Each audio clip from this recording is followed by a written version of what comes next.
Hello, and welcome to the show. Thank you so much for joining. I'm your host, Eric Murphy. This is Skeptic Generation. It is October 12th, 2025. We need to talk. Hey, everybody. Thank you so much for joining me. I am Brett here, and actually, there is something that I missed. Y'all know that we could not do an episode without having a little bit of technical difficulties. Hey, SR, guess what? Oh, I'm muted. What? I didn't set you up in the shot. Oh.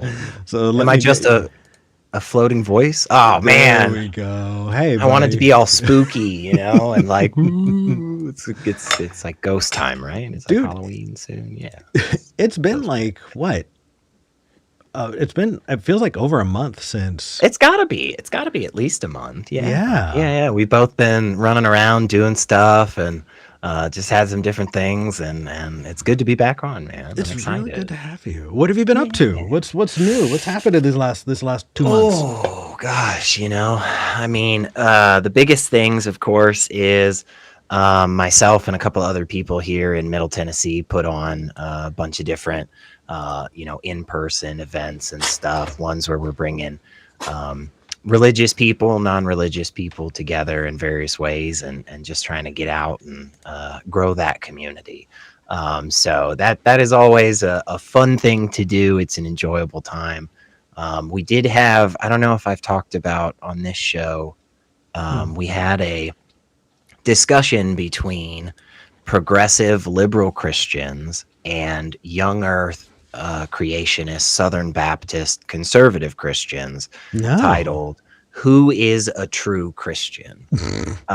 This was something that our group put on. We were very excited to do it, and we did this because all these people are buddies of ours, and they actually, in chats with us privately, the atheists, they said we would love to have this conversation with those other Christians, and so we set that up, and it was a really fun time, man. It was a really fun time. I mean, being a little biased here, obviously, Yeah. Did y'all figure out who the true Christians are? I don't.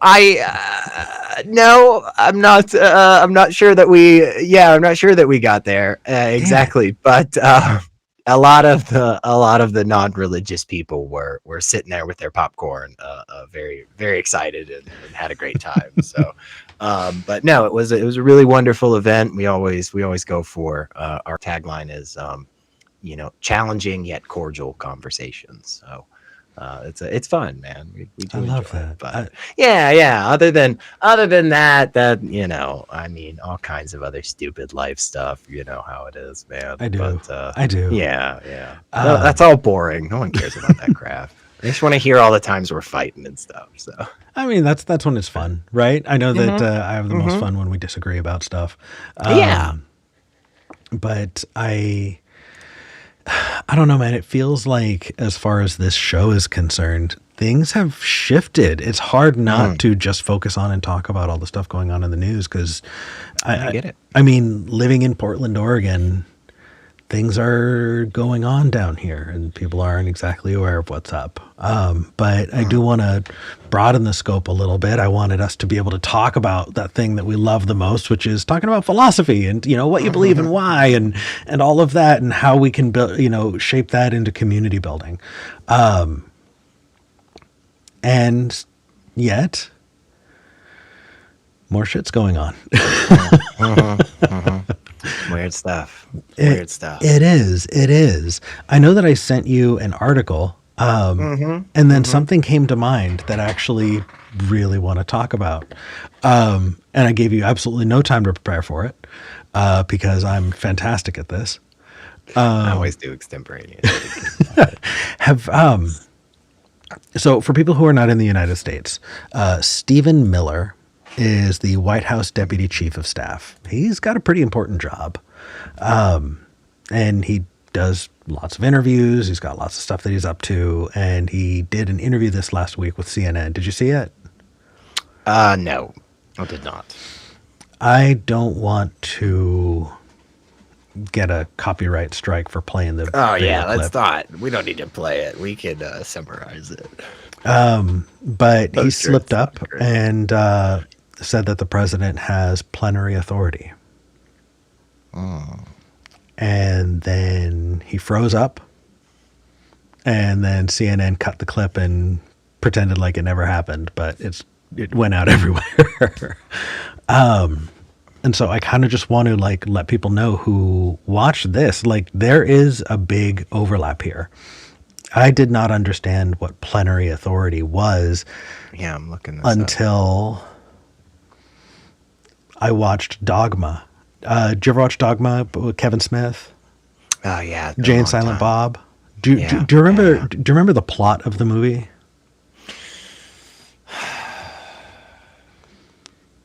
Something about like two angels, isn't it?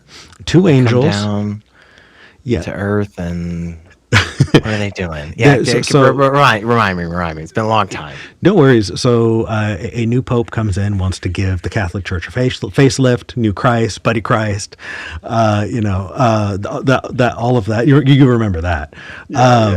And they are going to dedicate this new Catholic parish or whatever, and they're bringing back indulgences. For this one time, on opening day, it is signed off on by the Pope that walking through the archway of that church will act as a plenary indulgence. And so I needed to look that up. What does that mean? Right? Yeah. And, selling indulgences in the church in the past was basically wiping your sins clean. It was pay to win, Catholic style, like for a very long time. I think you got to technically also light a candle. Got it. Light a candle, pay your and fee. Sins forgiven. And all it's sins not a forgiven. bad deal. Yeah, you just got to pay. Yeah, and if you call now, no, you got it. And so plenary indulgence is a kind of indulgence. So what does plenary mean? Plenary means absolute. So a monarch who says, hey, God has appointed me king, that monarch has plenary authority. They have absolute authority over the land, and they point to God as being their source, who granted them this authority.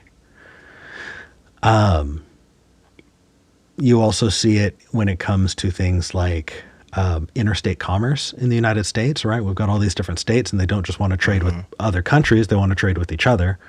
And so plenary authority when it comes to interstate commerce is given to Congress, right? Congress is the alpha and the omega, the beginning and the end. When it comes to states trading with each other, they have absolute say. Nobody else gets to even be a part of the conversation. So when Stephen Miller says that the president has plenary authority,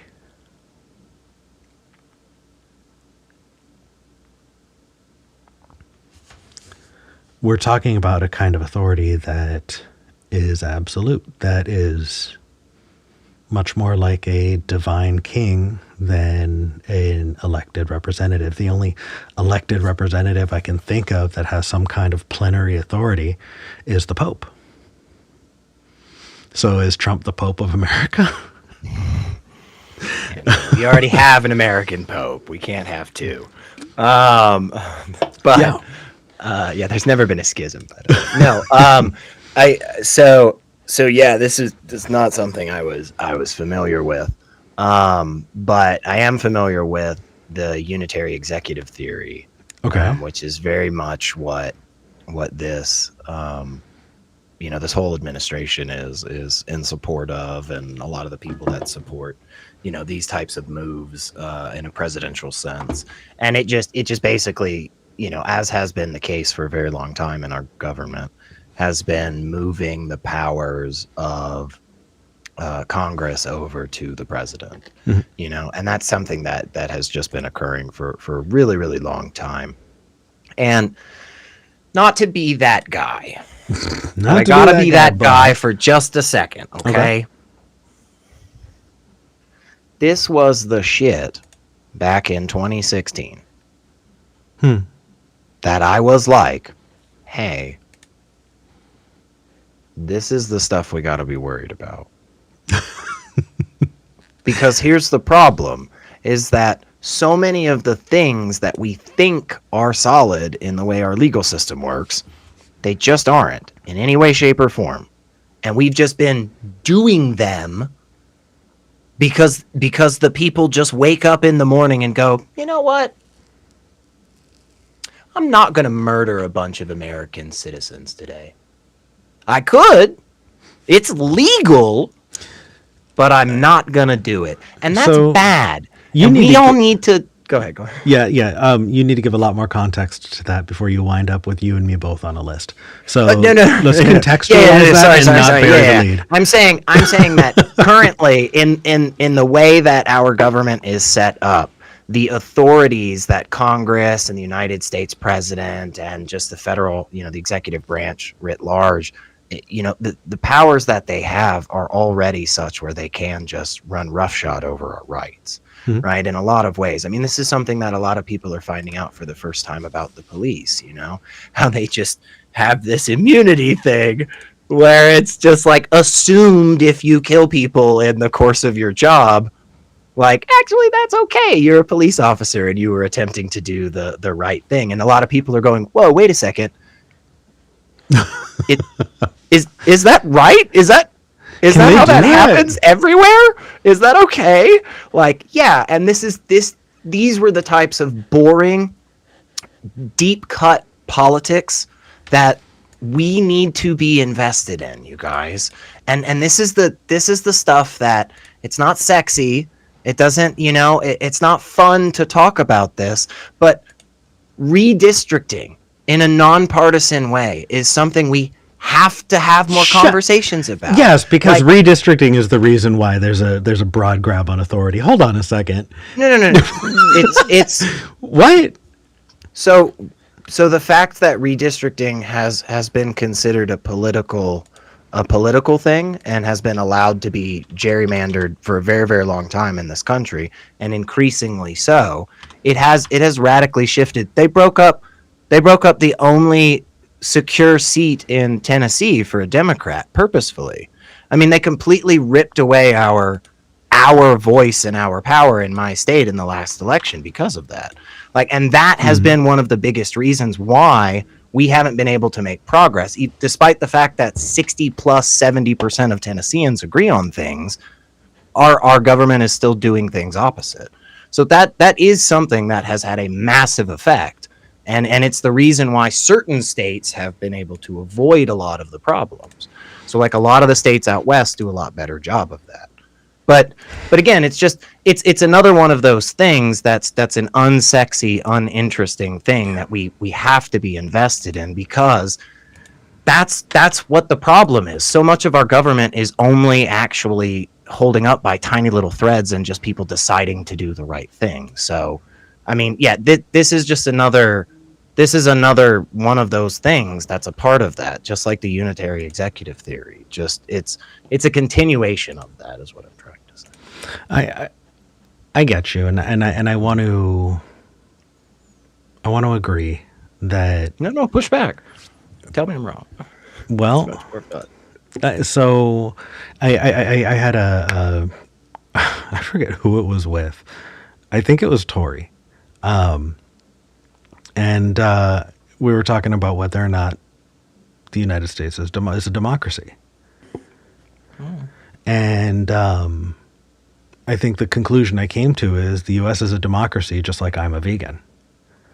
That would be nice. I would aspire to it. Oh.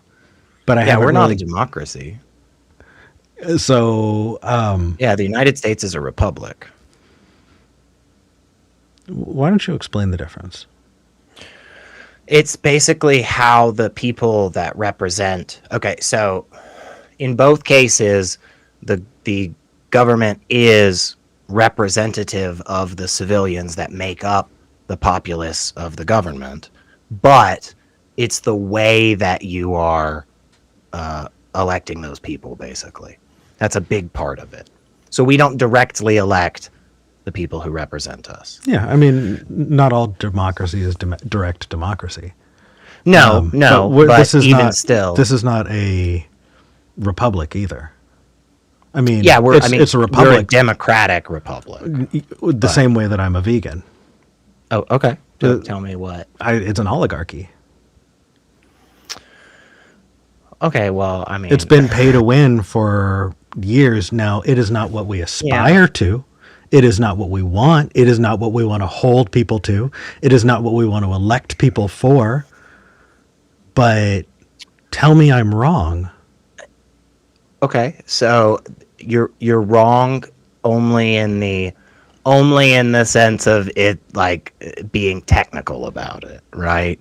So an oligarchy technically has all of these things in place on like paper, right? That organize the government in such a way. Got it. And a democratic republic has the things. Now, Right. as we have continued, But, as we have like, allowed various things to happen, right? Like Citizens United is a great example, right? I mean, as we've allowed those types of things to continue, I can completely accept the argument like, hey, man, it's a lot more in an oligarchy sense than it is in the true democratic republic sense. Like I could take that, but again, Yeah. like to say that we are an oligarchy, I think is a bit far. I think. Well, I mean, I can say I go to the gym because I have a gym subscription. I haven't been in years. So if you can't tell. Yeah, I get what you're saying, you know. But like, I think So is it more important to say what we're aspiring to be and not being, or is it more important to accurately describe what is going on right now? Because how are we going to treat the problem if we're all pretending one thing when the other thing is happening? well, yeah, so okay, yeah, so fair. In that context, yeah, what I would say is the reason that calling it an oligarchy is wrong is because we're not going to actually fix the problem. Because the way that you would fix an oligarchy and the way that you would fix a democratic republic that has tendencies and leanings towards oligarchy are totally different. And it's back to what I was saying just a minute ago, which is it's unsexy, it's not fun. It's much more fun to stand at the picket line and yell about oligarchy than it is to actually do the work to fix the machine that we're in. Oh no, I agree. That was another conversation Tori and I had on the air. Yeah. Is standing and protesting doing a thing? Is it changing a thing? It can. I'm not. Yeah. I'm not against. You know. I am against, just to be extra super clear for all the people that are just scouring the internet for all the bad things right now. Just against violence. Can we just against violence? That's against violence. No violence. It is the opinion of this show and everyone involved that violence is a bad thing. Yes, I think that's an easy, just so that if anybody ever wants to just, I don't know. It is a weird, scary time where, Yeah. So even what was it? Habitat for Humanity is getting called out and getting some weird. I know we're not. Yeah, we're not. We should move away from the oligarchy. topic. I live in Portland. Don't do this to me. So.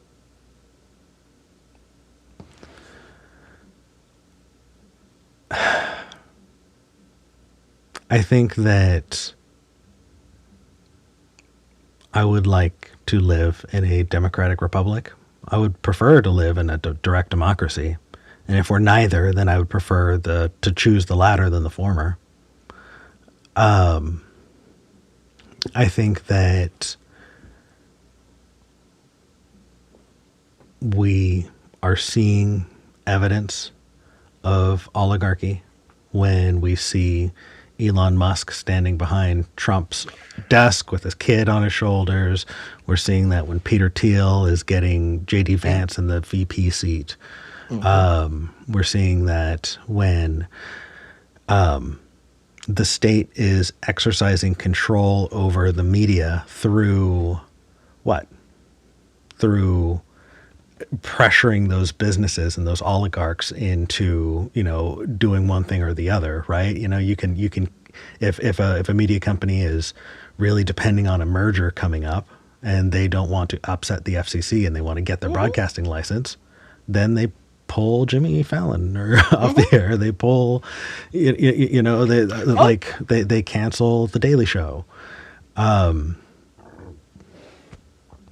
think, or the Tonight Show, or whatever. Like, those all feel like oligarchy tools that are getting used effectively in an oligarchy.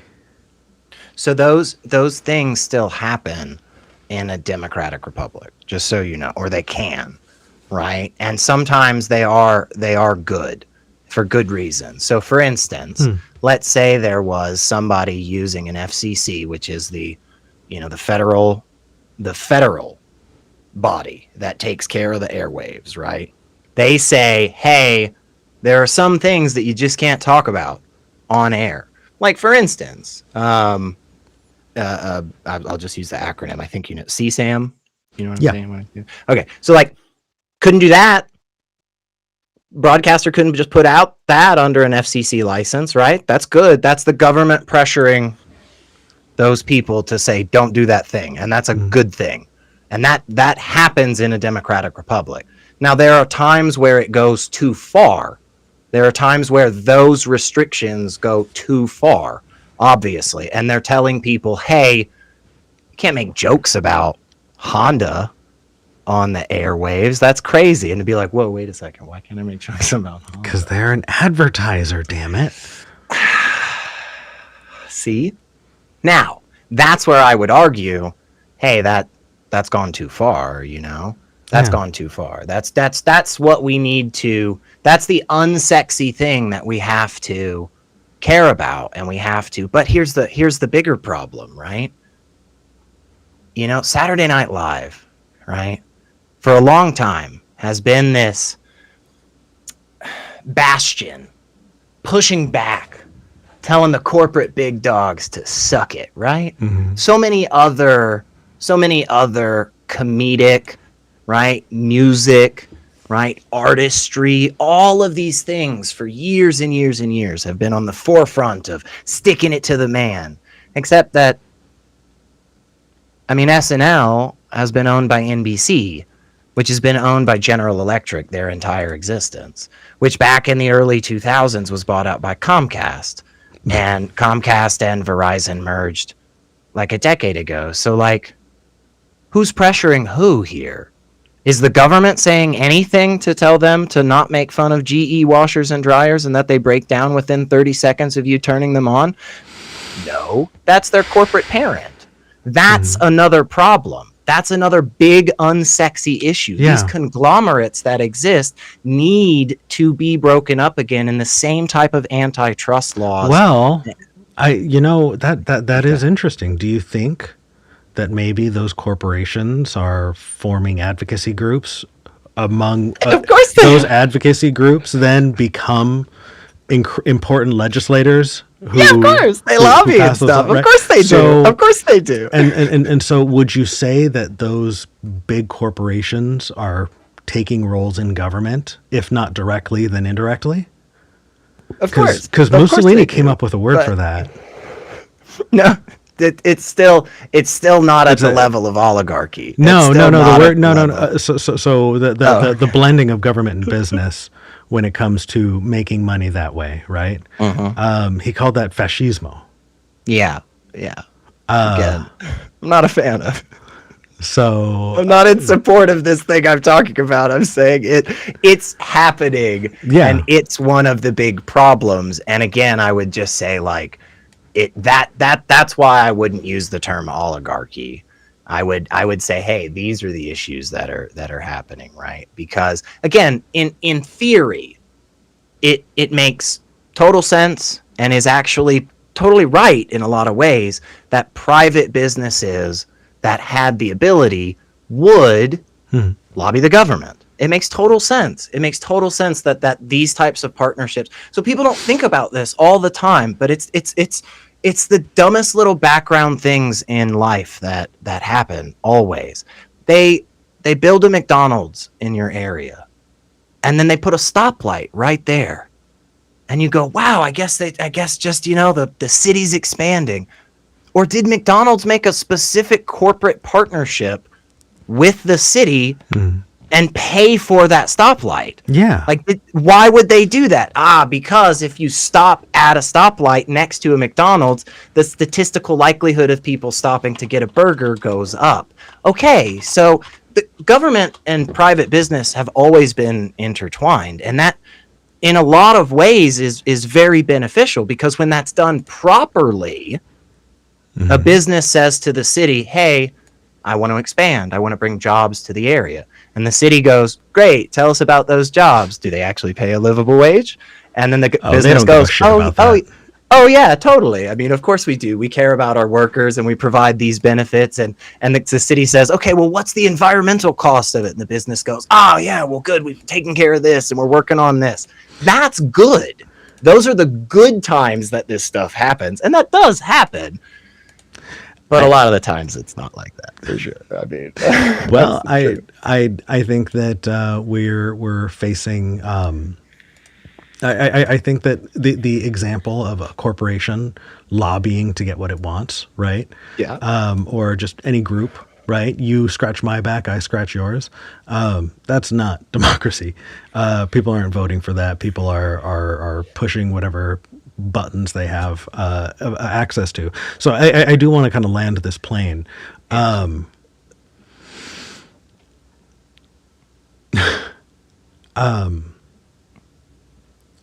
It feels like it was years ago, but it was only months ago that the nation of Qatar donated a airplane to the Trump administration, and the Trump administration decided they were going to make that Air Force Two.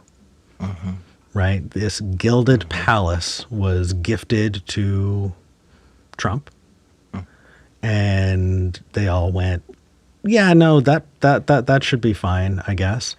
Well, just in case people don't know, but the U.S. just announced that it's going to allow Qatar to build an Air Force base, or Air Force facility in Idaho. They want to be very clear, it's not a base, it's just a facility.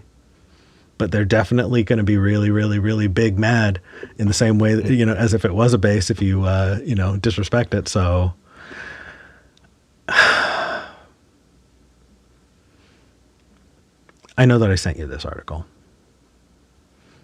I know that we have callers who want to talk about philosophy, and we'll get there. Oh, but really? I wanted to get your thoughts. On this. Yeah. Yeah. So again, I'm the resident, not as far to the left as Eric is, but I don't know what you're talking about. I'm doing great.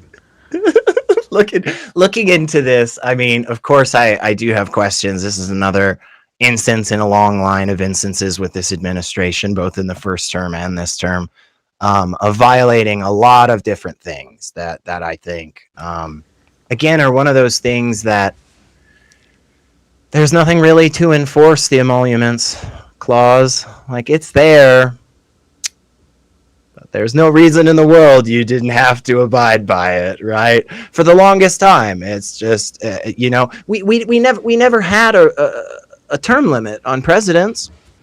FDR wins 4 fucking terms, and then finally people are like, hey, why did people just abdicate after 8 years? And they were like, I don't know, they were idiots.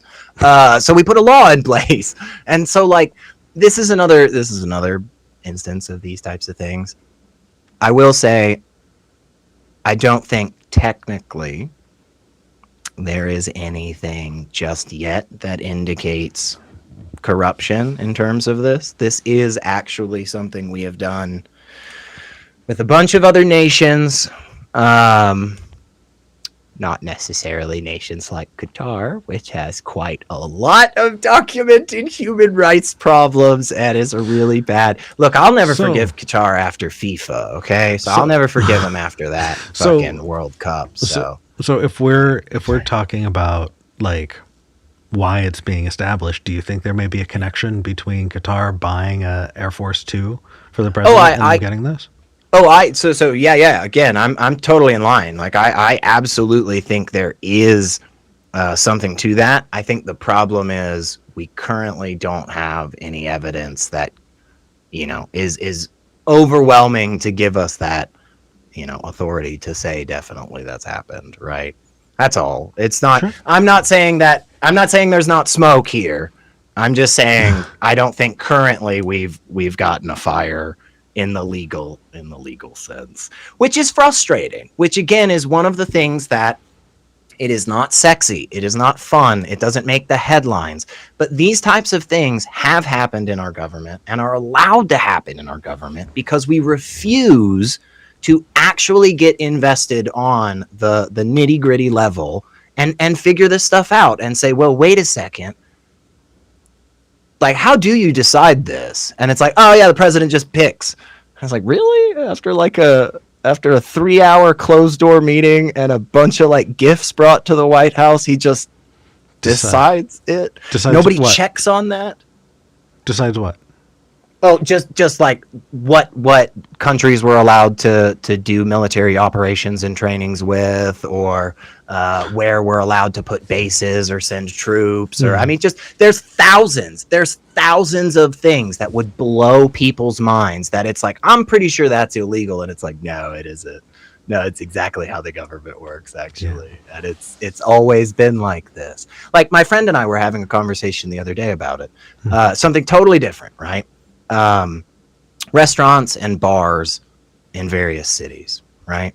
And in certain cities in Tennessee, they are required, if they sell alcohol by the drink, to have 60+% of their yearly sales, their yearly revenue from food. Okay. They have to show the government down to the level that this is how many fucking sandwiches we've sold by the end of the year so that we can sell this alcohol. Okay. Government and private business have been so intertwined for so long on so many degrees. Most of us have no idea about it. And a lot of them are valuable. A lot of them are good. They keep us protected. You know, the Consumer Protection Bureau is a hugely important thing. Now, this administration has obviously been destroying that, right? So all the good stuff they've been taking away. But again, these are the things we have to start caring about. They're not fun. They're boring. It's going to take months of study. But these are the problems. And these are the things that are being exploited right now. Because we are allowed to do this with other countries. But it would be really weird if we started doing it with Russia, right? Like there's a limit. For sure, as to, if we started training Russian fighter pilots in our bases in the United States, that'd be wrong. But technically, there's nothing stopping him from calling Putin tomorrow. Sure, there's nothing that prevents him from doing that. I think that holding a business accountable to laws that the country establishes for those businesses and allowing foreign governments to run drills. I'm not making the connection yet. I guess in both instances, the reasons that these things have come to light now is because there is a group of people currently in power in our government that is actively exploiting all of these flaws that have existed for years and years and years and years and years. Mm-hmm. And the reason those flaws are being exploited is because for years and years and years, we have done nothing about them. We haven't in any way, shape, or form actually secured a lot of the progress that we've made in the past handful of decades. And we're seeing that right now. Well, that's what I was initially yelling about. No, I think that you're partially right. I think the reason I would push back is because I think that it's been actively degraded. In a lot of ways now. Yeah, I don't want to point fingers at people I agree with and pretend like they're the reason why things are going wrong. There are plenty of people who are doing the wrong. We don't need to create like witch hunts in order to find them amongst each other. You know what I mean? Yeah, and totally agree. And in fairness, that's not where I'm getting at. So let me explain that real quick. Just to be clear, is my goal in that sense is not to say like, oh no, the Democrats, leftists, socialists, like, brah, you're the problem. No, that's not what I'm saying is as what has happened in Nepal in the last month, What has to happen is a groundswell interest in the boring shit of government, and we have to all start paying attention and get involved. That's the I issue. would move. I wouldn't. I don't feel comfortable talking about that example. No. We're not. We're not talking about anything going on further with it. You know. Yeah. I'm not saying. All I'm saying is what caused this was the fact that there was a widespread interest and motivation to get involved, and that is the only thing that has ever made great change. And it doesn't actually take that many. Like, it's a really small percentage of the population currently that's making a lot of the bad things worse. Yeah. And all we have to do is just wake the fuck up on a Tuesday, guys, and just do something. I think that there's going to need to be a lot of rebuilding, and if we're going to be rebuilding, then we have to recognize that those flaws existed, and some were even put into place by Democrats too.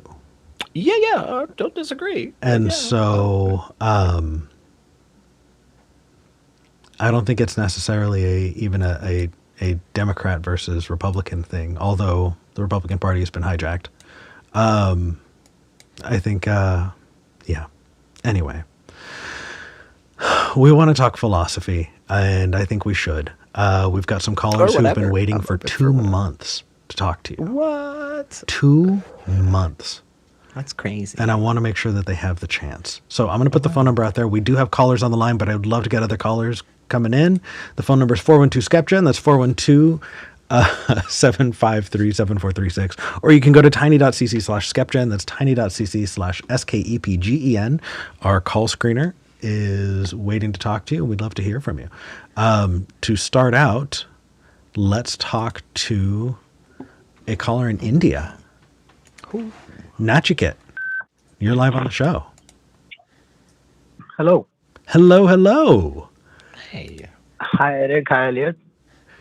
What's up? Hey, Nachiket, what did you want to talk about? Yeah, so I'm calling about something I've been thinking about for a few months now, where I think we all know that the world is kind of going to shit politically, and I was thinking how do you go about cooperating with theists who sincerely believe in their religion, but at the same time politically they agree with you? Yeah. So I actually went on vacation last month, went to the East Coast, stayed in Maryland with some friends who are Christians.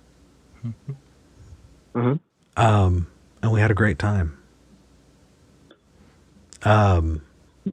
It's interesting. I think that for me, there is a place and time for argumentation. And I think the two that I can think of are, number one, when it's on a public stage and you're pushing for or fighting against laws, right? You know, that are being put into place. Like here in the United States, there is a Christian nationalist movement to make Christianity the de facto religion of the United States.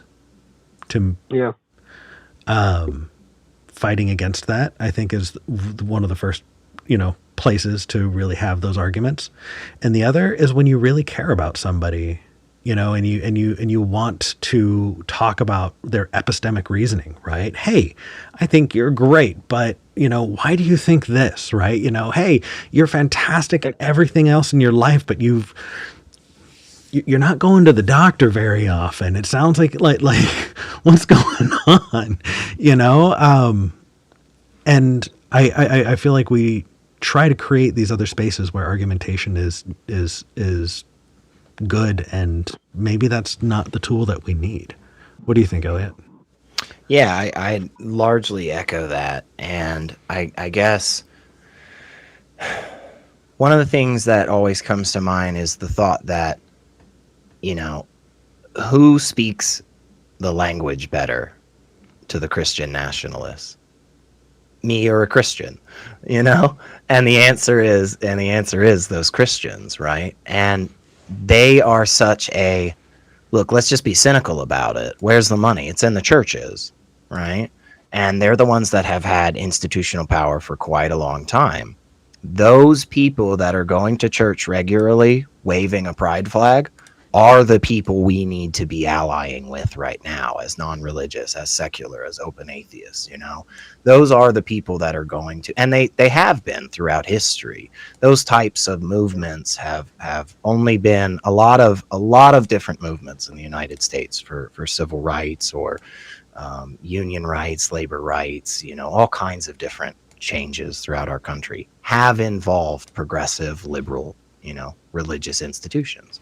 And so they're a great place to work with, because a lot of times, again, on the things that really matter, where the rubber meets the road, they agree with us, right? So, like, I don't think there was ever a time in history where some guy stood on a rock and divided up a shit ton of fish and loaves for people of, you know, I don't think that happened. But if you fucking do, you know what? That doesn't matter. That's not going to change. If you think you can handle poisonous snakes and you should be actively teaching children under the age of 5 to do that, that's a problem, and you should stop that. You should stop doing that. You should stop believing that, okay? If you think that your religion should be the founding principle of how this government operates, you should stop that. That's a bad thing. If, though, you believe that Jesus Christ died one day on a cross and some chick came and saw the empty tomb a couple days later, like, and because of that, you think that all human beings should be able to be paid a livable wage by a corporation wherever they are in this country, you know, like, you're wrong on the first part, but you're right on the second part. So, you know, that's what matters, right? And so pay attention to the things that are actually causing the harm. If you think crackers are Jesus's body and that's all you believe, I don't give a shit. Drink your grape juice, eat your crackers. But if you think that God is telling you to actively persecute homosexuals, well, that's a problem. That's what we need to stop. So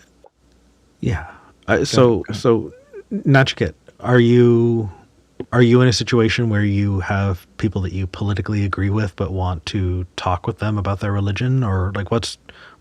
Yes. What's up? So I largely agree with what both of you said, and like I am in that situation. I think many people in the world, like globally, are where like the fight against fascism is just much more important. Let's Sure. say, and but what I can't get over, and which is why I'm calling, is like ultimately it's like if someone says the sky is green, and otherwise they agree with you on everything, but they think the sky is green. It doesn't matter that they think the sky is green. The color of the sky really doesn't affect us, but they think the sky is green. How do you trust their judgment? You know, like that's like, it's like, are you just pretending to say the sky is green so that you can have community or something? Do you actually think the sky is green? In which case, like, we need, you know, like I can't get over that part. You know? Well, so I think that the first thing is you need to talk to those people and find out if they want to talk to you about it.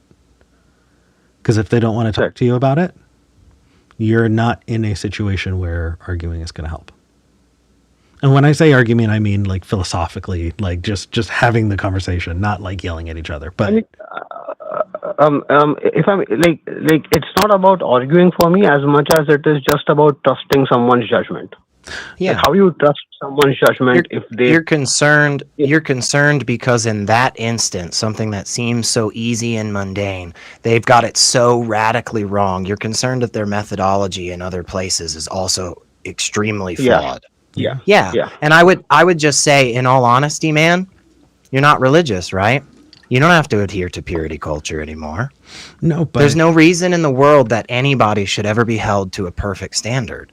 And you and I are also flawed in other things, and that doesn't undermine other conclusions that we come to. We use a methodology that is as good as we can get, but it can't be perfect. Nothing will ever be absolute. Nothing will ever be confident, even that statement, because maybe there's one or two things out there that is, right? And that's okay. You don't have to throw everything out just because this one person gets one thing wrong. You can weigh each of their individual claims, base all of the individual pieces of evidence, and come to separate conclusions. Yeah, the example that comes to mind for me is a therapist who is religious and maybe does not want to talk to someone who is gay. Mm-hmm. And they find out that their client is gay. The ethical thing to do for them to do is say, hey, either I'm happy to talk to you, or B, my religion is in a place, where I cannot be a useful therapist for you. I think most Christian therapists still will go do the second option, Nachiket, have you ever heard the phrase, every accusation an admission? Yeah. Yeah. So it's if your significant other, if your wife all of a sudden starts accusing you of cheating on her, it's probably because she's cheating on you. I mean, honestly, I don't know what that's going to give, but I think that if somebody is cheating on their spouse and they find out, maybe it's easier to get away with it than they thought, then they can start going, oh, well, what's stopping the person I'm with from it? And then they get paranoid. Right? I think that there have been accusations that that here in the United States, right, that one political party wants all of the control, and it's because they want all of the control. And so they're kind of accusing people of what they want themselves. And so I kind of tie that back to the idea that somebody believes in Jesus. We can talk about their rationality. We can talk about, their epistemology. But I think that if I'm talking to someone who's a believer, I want to know what they think about Jesus, because every accusation can be an admission. If they believe, I really like what you were saying, Elliot, that, and that if when they talk about Jesus, they're talking about the Sermon on the Mount where he multiplied bread and fishes, right? If you are talking about the Jesus who said, hey, when you pray, pray in silence, or pray privately, because you don't want to be somebody who is out in the street praying just to get, attention, right? When he said that the meek shall inherit the earth, right? The least among us, that is how we are going to be judged. When he washed the feet of his fellows, right? Those are examples of a Christian that I want to be in community with, because every accusation can be an admission. That can say that the person I'm talking to wants to be there for their neighbors. The person I'm talking to wants to feed the hungry. The person I'm talking to wants to, evangelize that, hey, maybe they believe a thing, but they're not going to sit there and try and grab everybody's attention by praying in public. What they're going to do is they're going to have their faith, and that's fine, but they're also going to build community and build it with compassion. And so when they talk about a compassionate Christ, I would say, hey, maybe that can help, right? If someone's religiosity is their excuse to be a humanitarian, to do humanist things, right? To solve human problems using your hands, to look towards your neighbor. That's what I care about. Yeah. So instead of just saying, hey, you believe, let's argue, let's talk about it. You don't necessarily need to write them off as having bad rationale. Take a look at what it is inspiring them to do. Yeah. I had another aspect to this, and I really want to thank you both for addressing that part where I was really I was really struggling with just how can I trust someone's rationale, and that's given me a lot of food for thought. So just thanks for that. Yeah. And and the other thing I want to point out, because we also have to contend with the fact that like what we are seeing playing out in the world right now in many places is that this uh, is that religion is being used for this. Mm-hmm. Like it is a very theological kind of based fascism, you know. Mm-hmm. Mm-hmm. And my my initial thought on this, and it's a little odd actually. Um, but even some of the Christians that are kind of well known talking heads are starting to talk about this because the data really is in. For instance, in the United States, the Christian nationalism Hmm. isn't as religiously based as you would think.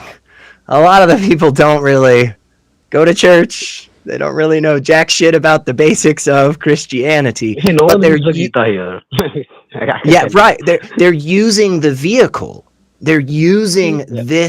the trappings so as to make it seem more legitimate, right? And this is the argument Yeah. that myself and Eric and many other people have talked about for a very long time, which is that the methodology in and of itself is what's problematic, and it can lead to all of these other things. The ideologies underpinning a lot of these things is where the issue is. Religion as a vehicle has this potential to be used for such destructive means all the time. And that's why like earlier with the whole like the sky is green thing.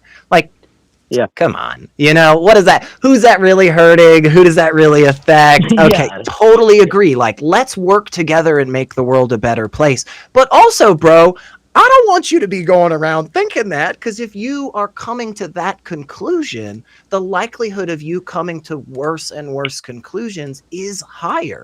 And we should still actively try to get those bad ideas and those bad methods for coming to conclusions. We should try to minimize those as much as possible throughout the world. And so yeah, I mean, I totally agree with kind of where your head is here, where it's like, man, I know this religion stuff really seems to be making, I mean, in India it's definitely been a huge problem, and I can talk more It's about Indian yeah. politics because I'm not under their laws. So like, yeah, Narendra Modi and the Yeah. BJP have just been doing all kinds of terrible things in the name of Hinduism, What's right? I going mean, on? oh man, yeah, with the It has Hindutva been a groups, decade. and Hmm?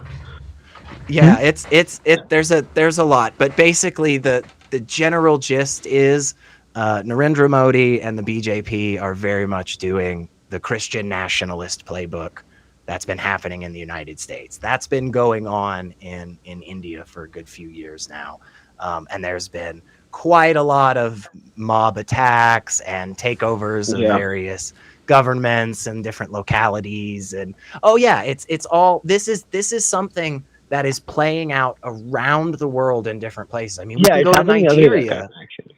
Yeah. Yeah, so, go ahead, go ahead. Yeah.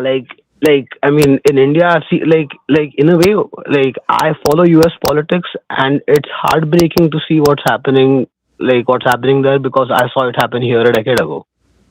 It's it's it's it's it's mind-boggling, Yeah. and uh, and we do see this with like other religions in other countries in the Middle East, Mhm. let's say, or I mean everywhere really. Like it is I think it is a global phenomenon Mhm. where we are seeing like this, like the religious aspect of it and the frankly fascist aspect of it is hard to separate. Mhm. You know. Mhm. Because I think this is where I is totally just my thoughts on it, man. Please, somebody tell me I'm wrong and help me figure it out. But I think one of the reasons that we're seeing a resurgence is because a lot of the progress that we have made has not been institutionalized and systematized, right? So like a lot of the things that have changed post World War II that were for the good, right? There have been a lot of bad things. Don't get me wrong, you guys. But like, for instance, post World War II in the United States, we had the civil rights movement. Post World War II around the world, we had a lot of countries gaining independence and setting up, becoming autonomous and finally having the ability to choose for themselves about things. And yet, a lot of those things that we put into place, we're just seeing fall away in front of us. And in part, I think, is because we did not actually cement them into the fabric of our existence, right? We didn't actually go through the processes to make sure that they were secure. We said like, oh yeah, states shouldn't be racist, and then people were like, yeah, that's sounds okay. We'll sign on to that for a while. But there was really nothing in place that secured the fact that governments, state governments in the United States had to make sure that they weren't negatively affecting minorities. There was nothing there. It was just one line on a fucking piece of paper. We didn't put anything else in place. Why didn't we start changing state constitutions? Why didn't we start changing, various municipalities? Why didn't we put something into an amendment or something? Why didn't we put in various boards and non-governmental groups that could monitor this stuff? We didn't do any of that. Same thing with abortion. Like, we said, oh yeah, you know what, yeah, everybody gets abortion, and then was just like, oh no, wait, like, what actually underpins that? Like, how do we know that that's secure? And it's not. A single Supreme Court decision just completely overturns it for half the fucking country. We haven't instituted any of these things that have actually made the world a better place. And again, we see that internationally too. What actual power does the United Nations or the International Criminal Court have? Yeah. Well, I kind of want to push back a little bit. Yeah, please. So the International Court is holding Rodrigo Duterte, who was... And that is good. That is good. They've done a lot of good things. I'm not saying, but to get to that process, to get to that is such a fucking hassle, and it basically comes down to a handful of people just agreeing to do it because they think it's the right thing. Like, there's really no enforcement. There's Netanyahu, man. There's 1,000 people we can name. Yeah, we can list people in the United States. So I think it's making me think of Reagan. Yeah. Right. It's making me think of Ronald Reagan. There's a lot of reasons I think about Reagan. So Nachiket, just to give you a little bit of context, in the 80s, we had a president who was the actor. The actor. Yeah. He acted with the and he pushed through a lot of legislation that broke down and did away with the protections and laws that we'd put into place to make sure we wouldn't wind up here. Breaking down oversight of big businesses, right? Allowing businesses to grow in the way that they have, changing it. Like, yeah, it's not just that we did not work hard enough to protect the things that we'd fought. It's not just that we had worked hard enough to protect the things that we'd fought for.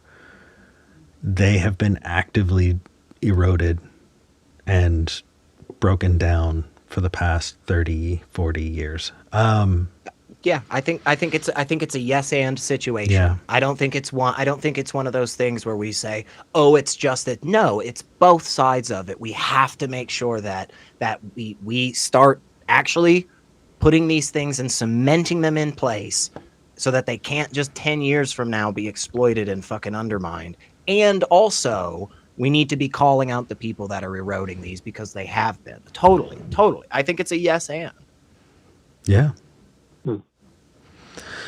And like, just to tie it back, the role religion plays in that is not like it's not by definition positive or negative. I think maybe we can say that. Yeah, I think Like, the role that so religion has been on many different sides of many different issues, right? yeah, And in and of itself is not the determining factor as to whether or not it's going to be a positive or negative pull on society writ large. But I still would argue it is one of those methodologies that has a higher likelihood to leading to the bad things. And the more that we that's can my get issue. away, the more that we can get away from those types of thought patterns and stuff, the better that we will do. And I think that can be demonstrated. I think it has been and is still being demonstrated. The countries that are not falling into these patterns right now, even though they're kind of few and far between these days, we can see why. We can see a consistent track record, and you don't have a lot of this religious thinking. You don't have a lot of this fervent nationalism. I think, again, we are going to have to partner with some of those people because they do agree with us in a lot of places, and they'll be the ones that'll be able to really lend a hand and help get the ball over the finish line. Yeah, I like Christians disagree with each other over doctrine, but when it comes to voting together and building community together, they are able to often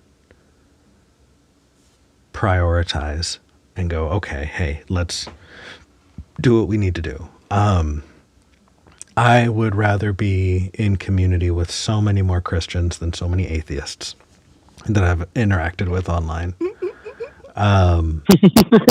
So, like, truly, being an atheist does not make you a good person. Being a Christian doesn't make you a bad person. I have said this for years. I've changed my mind on lots of things, but one thing that I've been very consistent with is my fear is that religion creates a vehicle that people can couch their bigotry in. Yeah, that's And- demonstrable. Yeah. And so when we're not talking about people trying to justify their bigotry, honestly, just being pragmatic about it, I think we need to be building community right now. I think from a pragmatic standpoint, we need to do what Elliot's doing. We need to be building community, interfaith community, right? We need to find people that we can build bridges with. I think that Elliot, while you were talking about like systems in place and all of that, it got me thinking about what to do when your neighbors are hungry. Because I think that there is this nationalistic view that what we need to do is get them on WIC. What we need to do is get them food stamps. And while that's great, what we need to do is reach out and help our neighbors. Yeah. Community gardens. Yeah, we need to support each other in a way that doesn't depend on flimsy systems. Those systems can be great, but we're finding that they can be shaken. So what do? We reach out and we do things together. I do want to be super clear, right? That I know I talked about this last time, but not everybody watched the last episode, so I'll say this again. Protest came up earlier, and I saw people talking about it.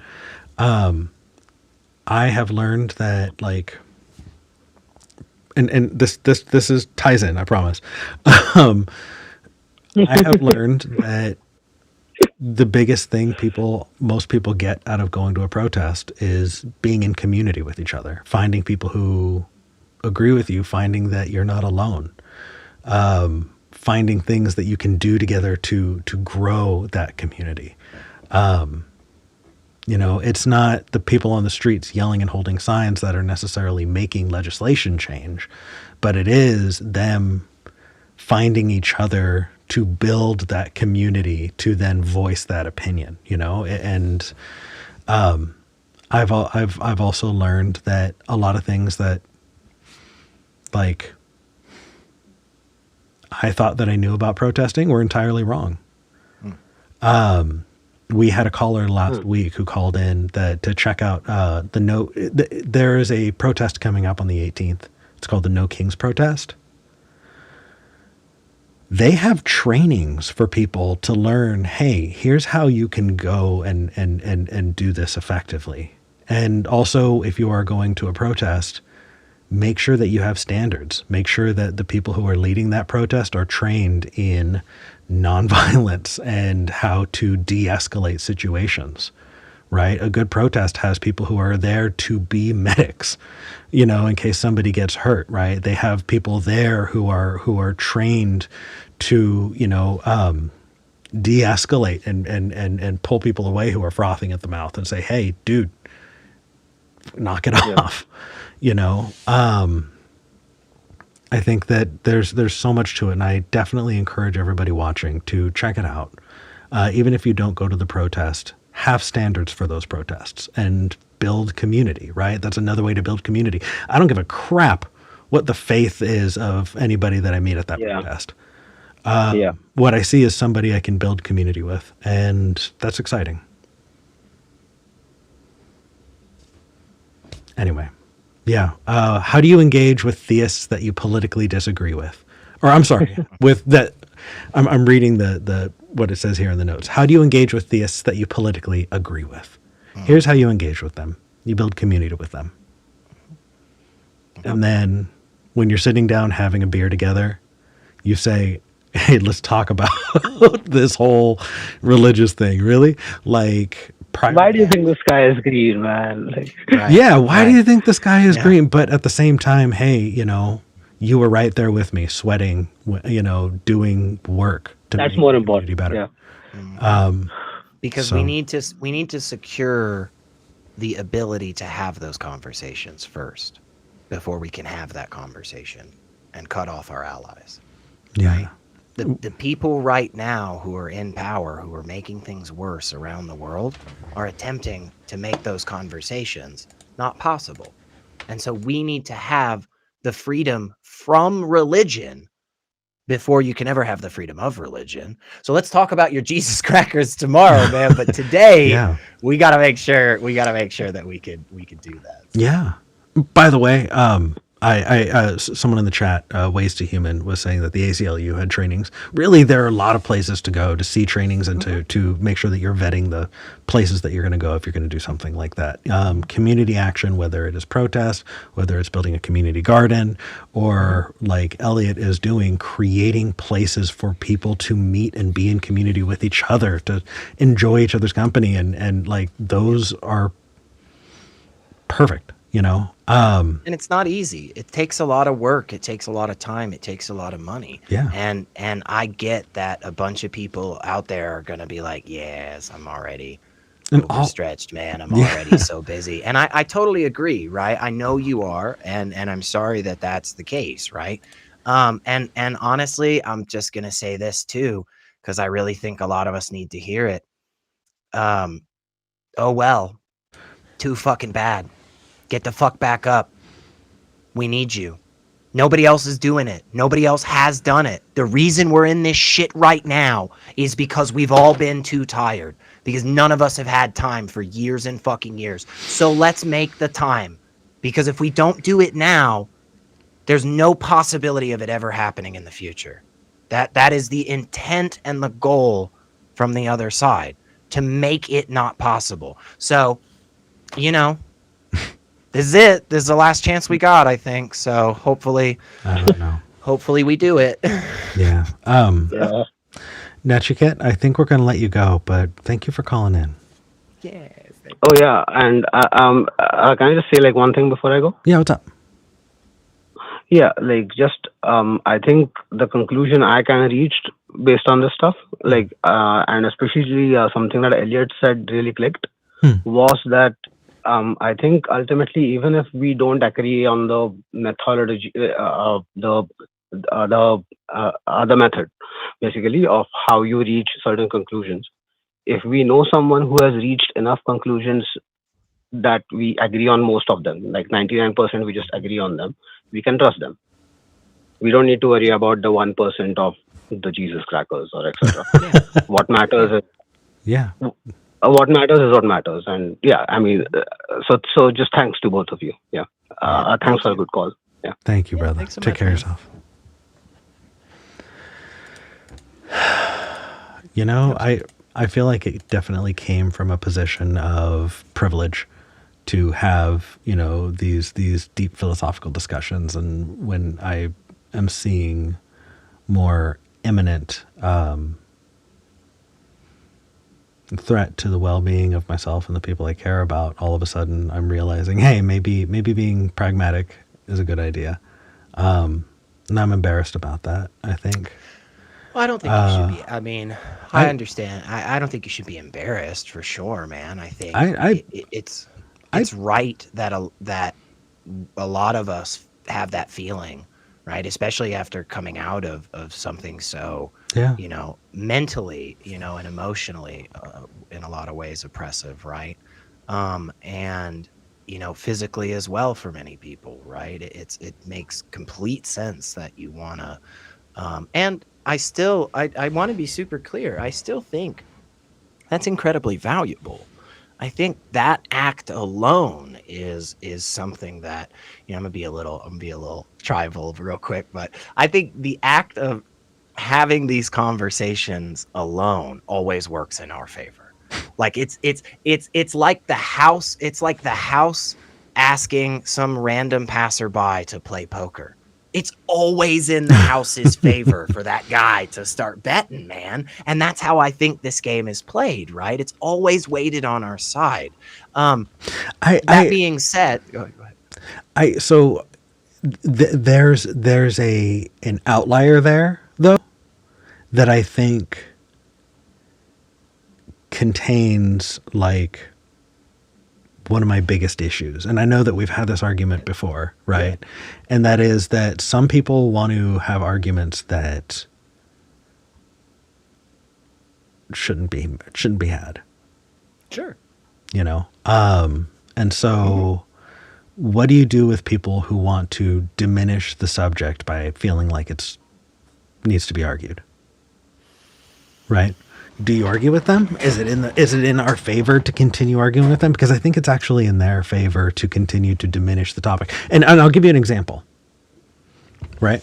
So if somebody were to say, hey, Eric, I want to debate you on gay rights. I think that what that is doing is that's setting up this expectation that someone's rights can be argued away. That there's even a possibility that eliminating someone else's, like, if the implication is that it can be argued both ways, then we need to be very careful about the topics that we pick, and not everything can be discussed, right? If we're talking about human rights, which we often are, what that's implying is that you need to convince somebody to give them rights. Yeah. I get that that's upsetting. I'm not like if you're trying to, if I'm like, okay, so if I need to convince you that a group of people is worthy of having rights, oh yeah, I get you. that means that you as a person need to be convinced that these other people need rights or should deserve rights. I get it. Fuck you. If the implication right there is that you need to convince other people, right? If you need to be convinced before you give somebody basic human dignity, fuck you, and fuck everyone in the audience. Like, that is not okay. It is not okay to think that people need to justify to your satisfaction whether or not they get rights. So I love your idea. Like the more we discuss, Yeah. the house wins. I think that only works when you have honest interlocutors. And I think that if people need to justify Hmm. their humanity to Hmm. your satisfaction, I do not see you as being an honest interlocutor, because my definition of an honest interlocutor is, right, if you and I are arguing with each other, I'm going to assume the best in you. I'm going to assume you're giving your best arguments, and if you're not, I'm actually going to help you because I want to talk to you at your best. I'm going to Right. treat you as if you believe what you're saying. You're not lying, right?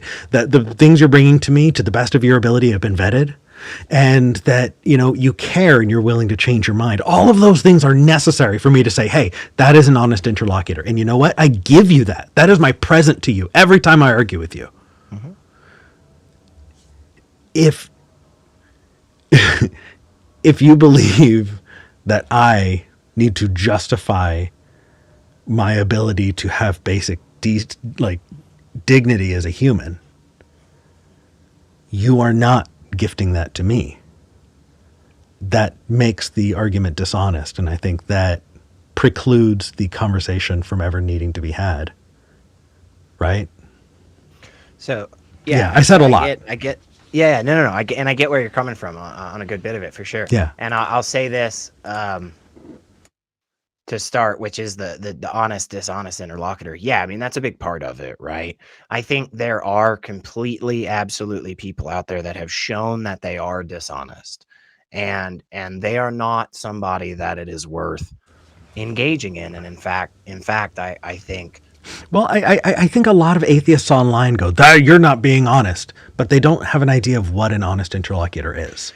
Yeah, they just don't like what the person is saying, Right. and they don't like the fact that this person is falling into, various psychological and philosophical traps, right? Because we all do that, right? We all have problems and we Right. all just don't see our own blind spots.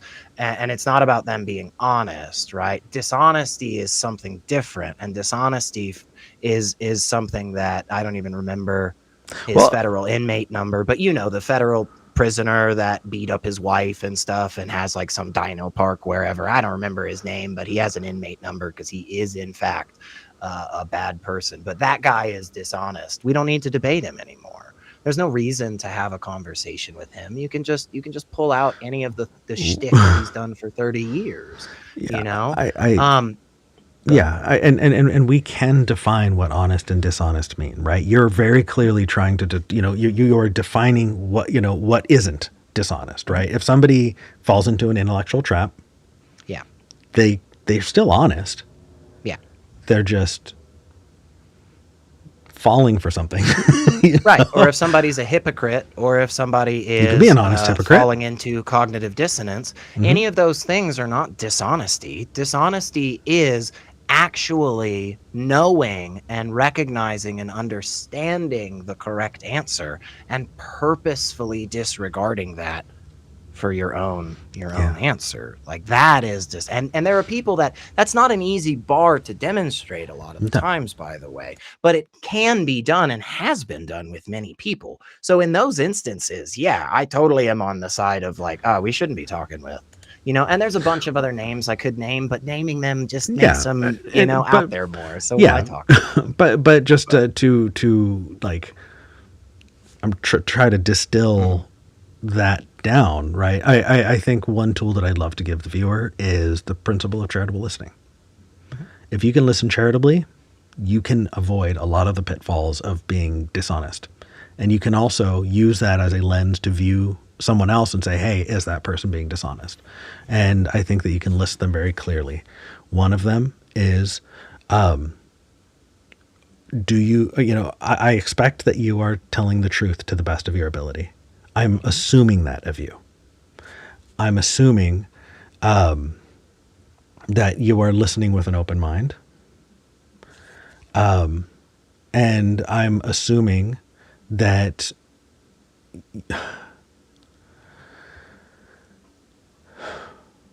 sorry, I'm just it's frustrating. I'm assuming that you're capable of listening. So if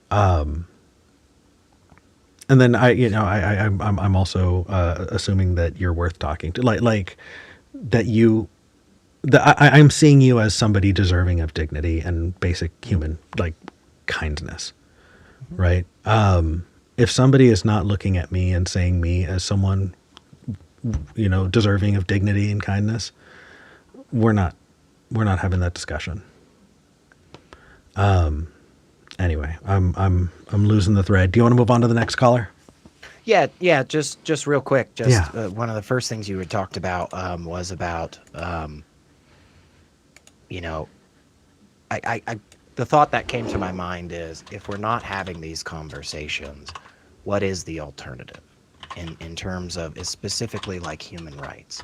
Like if there genuinely are, which there absolutely are, you guys, there are people out there that don't believe that humans should have basic dignity and rights, right? For various terrible reasons. Mhm.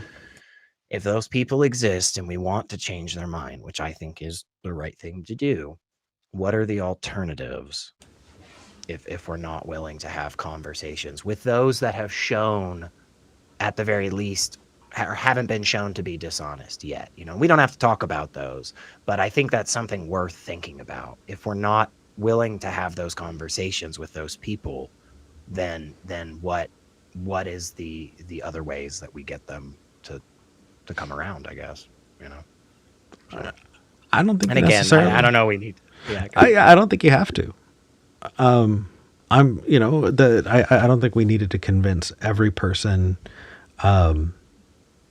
that like racial integration was good and needed to happen in order to open up schools and integrate schools, right? We don't need to convince everyone. So yeah, that whole tool of like, do they want to talk to you? Yeah, if they don't want to talk to you, fuck them. Move on with your life, and but don't. does that allow the harm to continue, but in a darker place, in a Well, place where we don't have any oversight? I don't think that there's. Hold on. So if I, let's say, see somebody who does not want to talk to me, is not interested in debating, does not have an open mind, and I say, "Oh, okay, well, fuck you then, I guess," and walk away from them, am I somehow more responsible for the bad things that they do?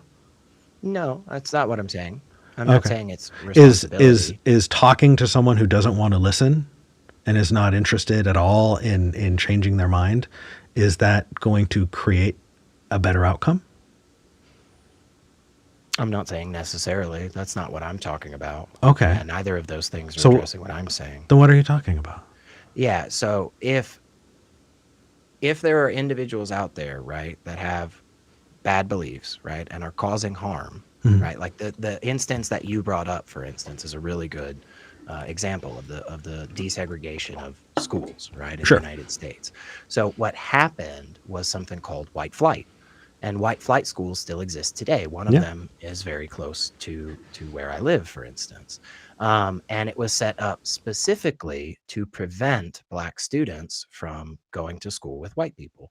And the reason that happened is because we allowed them to just go off and do their thing because they didn't want to talk to us about it, and we just let it happen. And so I guess what I'm saying is, I think in those instances where we just completely step back and don't address still what the problems are, is that oftentimes has the potential to allow these bad things and the harm to continue to fester. And so I think we have to still do something more. We can't just completely go hands off on those situations. I understand that they don't want to talk to us, and I'm not saying like we need to be knocking on their fucking doors every day or anything, but we still have to have something to address the harm that is being caused in that place and prevent it from spreading. Yeah, I think that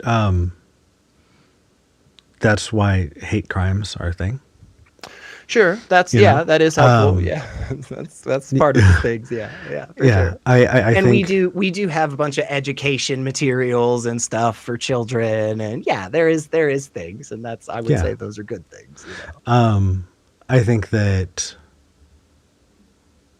maybe just ideologically I'm really holding on to the idea that I can build community that's worth being a part of despite everything else going on. And Yeah.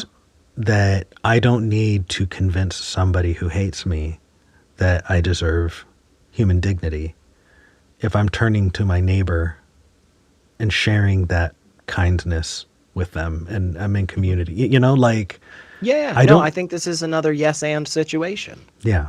Like I don't think there's either of these that's like, oh, it's perfect or better necessarily or anything. And I think there's great value Yeah. in both. And I not doing both of them, I think, is where the issue is. yeah, I entirely agreed.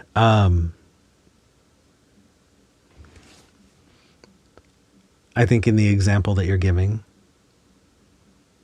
if somebody is doing harm, they should be held accountable for their actions, right? If somebody is committing violence, they should be prevented from committing that violence. I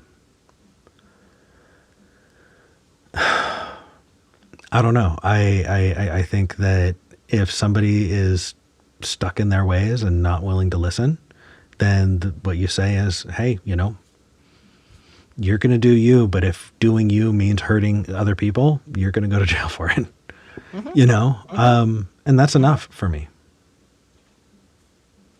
Yeah, Cool. and I don't think that's bad. I don't think it's bad that people take that route, and I don't think it's bad that others take the route of, yeah, I'm still gonna go talk to him next Saturday. I'm still gonna go over to his house and sit on the porch and drink his lemonade and talk to him about why he's wrong. I don't think either of those are bad. I don't think either of those are hurting the other cause or anything. I do. I do, though. Okay. So when we're talking about public stuff, right? Like if you're having that conversation, you on a Saturday going to their house and sitting on their porch, cool. That's what you want to do. Cool. Okay. So I agree, and I want to make sure that's sense. in that sense. Let's separate them out. Yeah, I'm Right. totally cool with Now that. I'm talking to Joe Bigot, and I'm bringing them on this channel to have that argument with them. I think that is actively harmful. If they're not shown to be a dishonest interlocutor, are we cutting that section out? Like if they're a dishonest interlocutor, again, federal inmate. No. If you they're honest. Yeah, no. I do not think you can be an honest interlocutor and also think that I don't deserve human dignity, because that is a prerequisite to being an honest interlocutor. Okay, hang on. It's Right? not that they don't think you deserve dignity. It's that they don't think other human beings deserve dignity and human right. I mean, still terrible. Hang on, I'm not. No. I want to be clear. Well, it really. Let's not pick that particular hair. Yeah, I get where you're going with it, but really, like, you need to think that I deserve basic human dignity and decency in order to have a conversation with me. I completely agree with that. I think that but absolutely if their bigotry specifically is that I don't deserve human dignity, right? Then yeah, in that instance, yeah, I would say that's where it's impossible for them to be honest, be an honest interlocutor. I would in that instance, yes, I would agree. Okay, I don't think you are white, right? Yeah. Oh yeah. You're right. Yeah. Pretty white. You're pretty white. Pretty white. Right. Okay. So so let's say I am talking to someone who hates Mexicans, and they say, "Fuck Eric. He does not deserve human dignity because he's Mexican." Right. I say it is impossible for me to interact with you and see you as an honest interlocutor because you are right up front with something that disqualifies you. So does talking to you now make them an honest interlocutor? So because you're not Mexican. Yeah, by the criteria you've laid out, yes, it would make them an honest interlocutor with me. By the criteria you've laid out, which is that it's the fact that they don't see the other interlocutor in the discussion as worthy of human rights. And so because that person's bigotry is directed towards a different group that I'm not a part of, they would now become an honest interlocutor for me. So how do you feel about that tool? Like that criteria that I laid out. How do you feel about the No, criteria? I think that's no, I think that's fair. I think somebody has to be there with the belief, all of those things that you were laying out earlier about charitable listening, Yeah. right? The idea that somebody, if somebody's talking to me and doesn't believe I'm actually capable of understanding these things, then there's no point in talking. You know, if somebody's having this conversation with me and they're not actually listening to what I'm saying and interested in taking on new information, then there's no point in talking, you know? So yeah, absolutely. That has to be the case. Right. But like, Yeah. go ahead. Yeah. But if you have a very interested bigot who wants to talk to you and you're not part of the group that they're bigoted against, I think I've been shifting a bit. I think that what we've done on call-in shows like this is offer catharsis for people who want to see catharsis, right? You want to see a believer get yelled at. That feels good. You know, there's some lizard brain, catharsis that's getting scratched. You know, and cool, I guess. Cool. People want catharsis. Got it. That's not actually helping, though. I think that bigotry, by definition, is when you are discriminating against a group of people because of something they cannot change, some foundational, unchangeable piece of them, right? It could be their race, it could be their age, it could be their gender, something like that, right? National origin, sure. That elevates it from discrimination to a very specific kind of discrimination, which is bigotry. I think if you're a bigot, you shouldn't just happen to be an honest interlocutor because you rolled the die and the person you're talking to isn't part of the group you hate. I think that I really am floating this idea right now of solidarity with those bigoted groups and going, hey, those affected groups, right? If somebody is a bigot against women, I'm not a woman, so should I be having a conversation about, do women deserve rights? Should you, do they meet all the qualifications to your satisfaction, right? Is that on the table because now no woman is part of the conversation? No, fuck that. I think when you yell at them, that's cathartic. I get it, and I understand why it happens. But to have a conversation with them, to be in community with them, fuck them.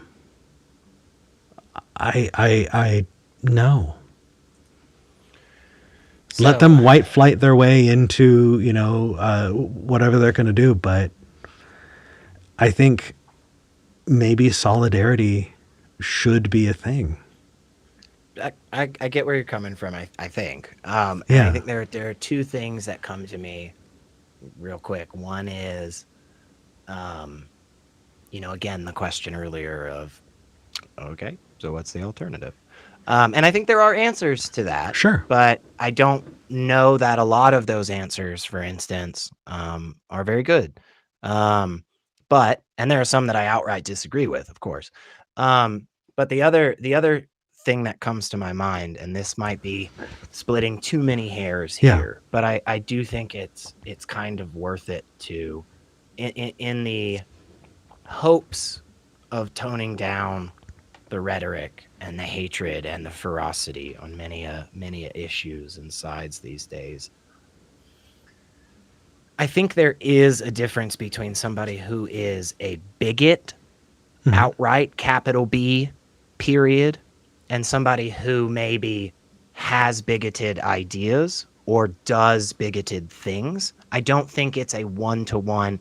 I think somebody can unknowingly be have bigotry towards some group, right?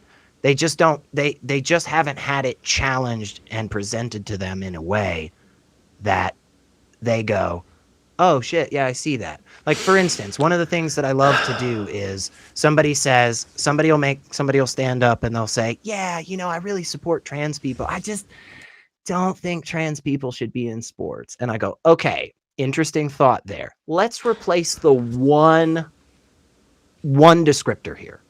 Let's replace trans with black and say that sentence again. Don't you feel weird about it? And they go, well, yeah, black people should be allowed to be in sports. And I go, right, why? And they go, well, because being black is just an immutable characteristic about them, and we shouldn't discriminate people based on that. And I go, right, so trans people, right? And they're like, oh, shit. Yeah. Oh, yeah, I get that, man. So that person, I don't think is a bigot, right? Well,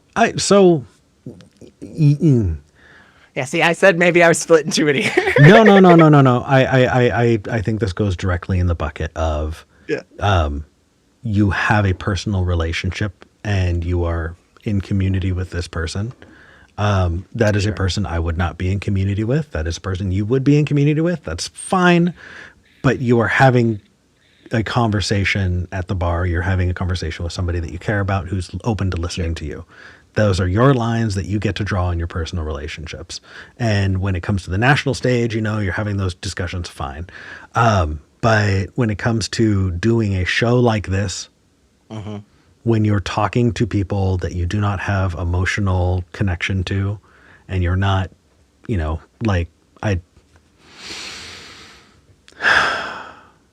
the only thing I see value in is either A, catharsis because they got yelled at, or B, trying to be a good example of what you want to see. But at the same time, I'm really fighting with this idea that maybe it's doing more harm than good. I think that bigoted actions and bigoted people is a weird line, and I challenge that. Yeah, because that's fair. There is no one who is inherently a bigot. Right? If it walks like a duck, if it quacks like a duck, you would call it a duck. So in this example, I've had plenty of romantic relationships, and I did not know how to be a good boyfriend in the first couple. And so my exes can say, Eric's a bad boyfriend. Have I changed? Have I learned over time how to be a good boyfriend? Yes. So does that take away from my ex's ability to say I'm a bad boyfriend? No, because I walked like a duck and I quacked like a duck to them. So they were right in calling me out for being a duck. I think that when we're having these conversations, right, like we're talking about, cancel culture, right? Cancel culture is the language of exclusion. It's the language of, we're not wanting to be in community with you, right? It is, ostracization, right? That is a societal tool that we have and that we no longer have access to because we live in the world with the internet. But if we didn't, then saying, hey, we're not willing to be in community with you, that is just a social consequence of, making yourself a pariah, right? That's fine. It's fine for the world to say, hey, we don't want to be in community with you. And for that person to be voted off the island, like if somebody is going to be a piece of shit and I go, hey, you're being a piece of shit. Splitting the hairs over, well, you just have piece of shit ideas. Cool. If you were a piece of shit to me, I'm justified in calling you a piece of shit for as long as that's the interaction I had. So that's so this is where I thought you were going on some instances, and I think this is worth it. So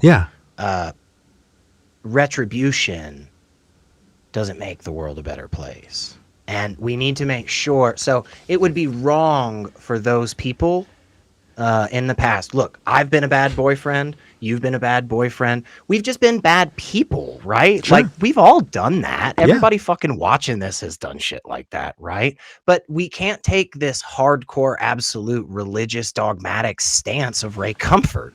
Like, sure, you lied, Eric, but you're not a liar. Like, somebody who lies is a liar. That is correct. But to say that the sum total of your existence is one of being a bad boyfriend because in the past you haven't done things properly, absolutely, that's crazy. Got it.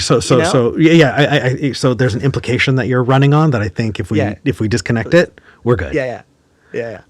So you're running this through Kant's imperative, the categorical imperative that you would, if you would do it, you'd want all people to do it, right? Sure.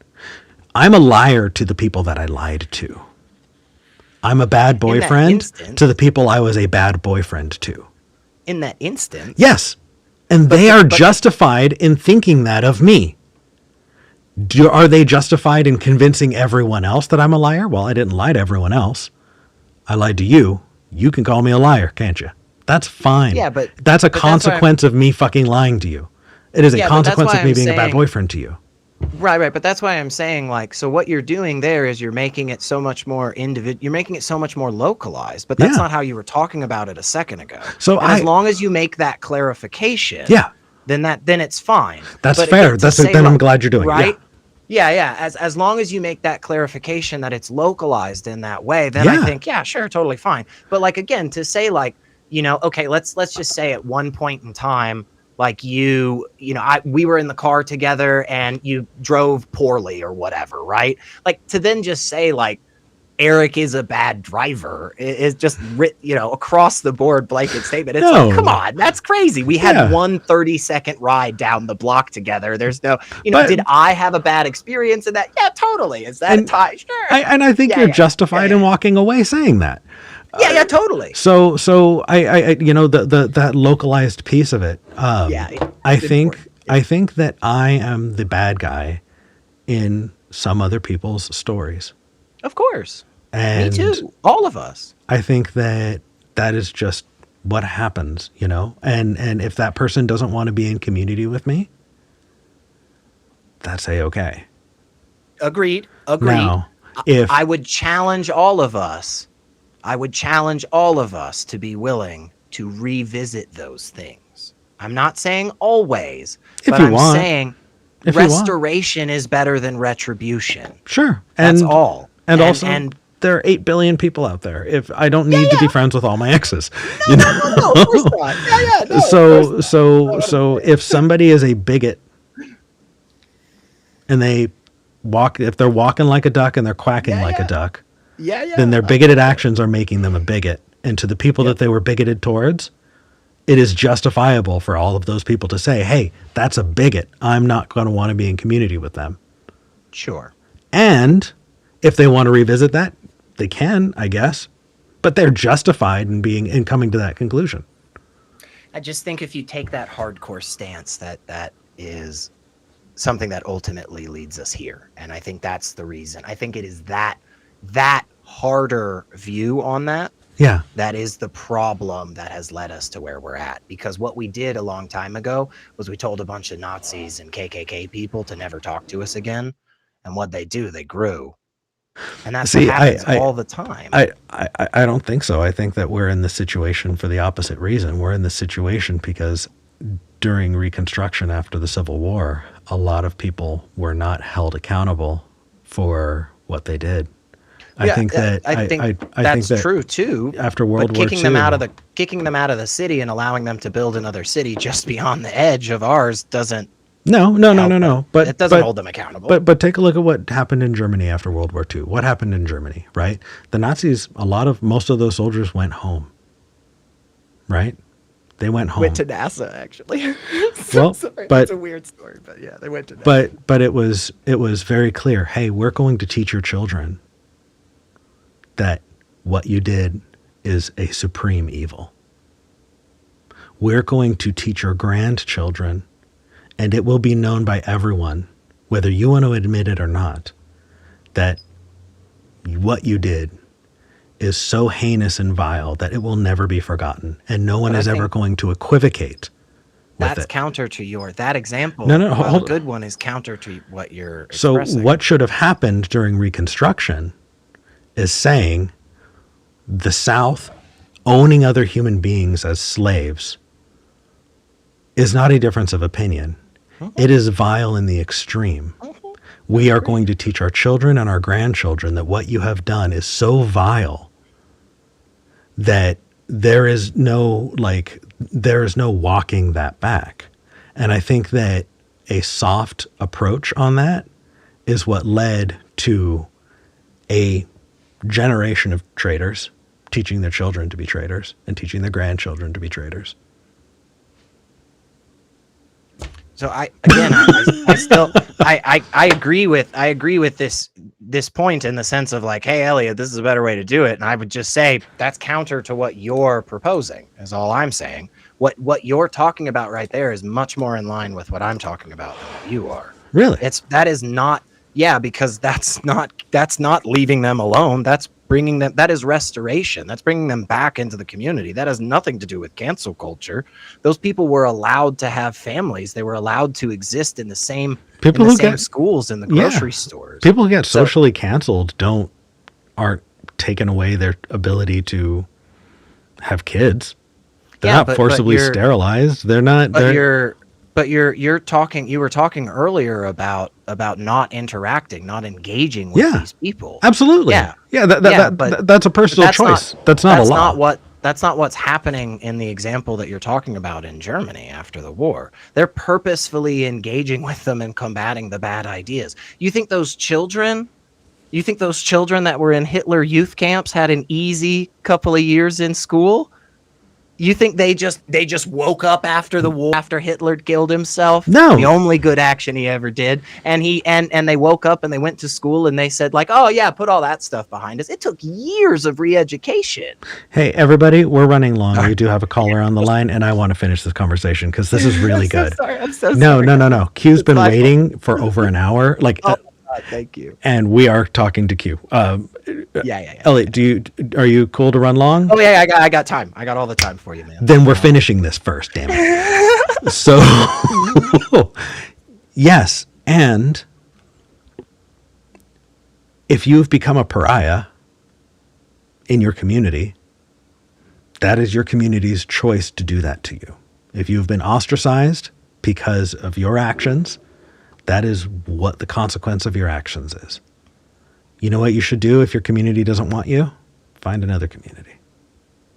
That's what a lot of those Nazis did. They moved to South America. Yeah, they did. Yeah. They did. So I think the ones that stuck around were the ones who went, you know what? I really, really fucked up. And they then were held accountable for that, right? I will just tell you from personal experience. I was adopted by a family that is German, and I got to meet my great-grandfather, adopted, who was a Nazi. Oh. He didn't want to live. For the entirety of the time that I knew him, he resented living with what happened. Get that? Yeah. And I think that it was a mercy when that life ended because he didn't want it anymore. So, like, yeah, I think that people being ostracized is fine. You know, if you do something that deserves ostracization, that's fine. Go find another community if that's the case. But don't say, oh, you're not a bigot just because you did bigoted things. Actually, no, doing bigoted things is what makes you a bigot. Right? And it's the difference between repeated thoughtful actions and unconscious, right, behavior. It doesn't make me a shit person because I accidentally knocked over this vase. No. If I walk into your house regularly and knock over all your fucking vases every time, then yeah, I'm a dick, you know? But yeah, for many people, it's not as if nobody ever sat my granddad down, for instance, and said like, hey, Johnny, let me let you know about black people. Nobody ever said that. He just grew up in a place, in a culture that people just said shit. And Yeah. so one day we're just sitting there and he says something and I'm like, whoa, granddad, that's a little fucked up. And he goes, well, that's not, I didn't mean it like that. And I'm like, right, but you see how it came out, right? Yeah, You know, I wouldn't say that makes somebody like that a bigot, for instance. I would. Okay. That makes me think of those rich kids who are never told not to knock over vases, right? You know, like the affluenza, right? I got in a car accident, but I'm so rich I didn't know it was wrong, right? Nobody ever taught me because I'm so privileged that I never got that opportunity. Remember affluenza? I don't remember that. No, somebody used that as an excuse to get out of jail, and it worked. Really? Yeah. That's terrible. In the United States. Look it up. I think there are plenty of shitty people who never learned better, who are justifiably called shitty by the people that they hurt. Again, whether they learned it or not. That's a repeated action. No, right? no, it could be once. Participating in on a regular basis, right? It could. It only needs to be once.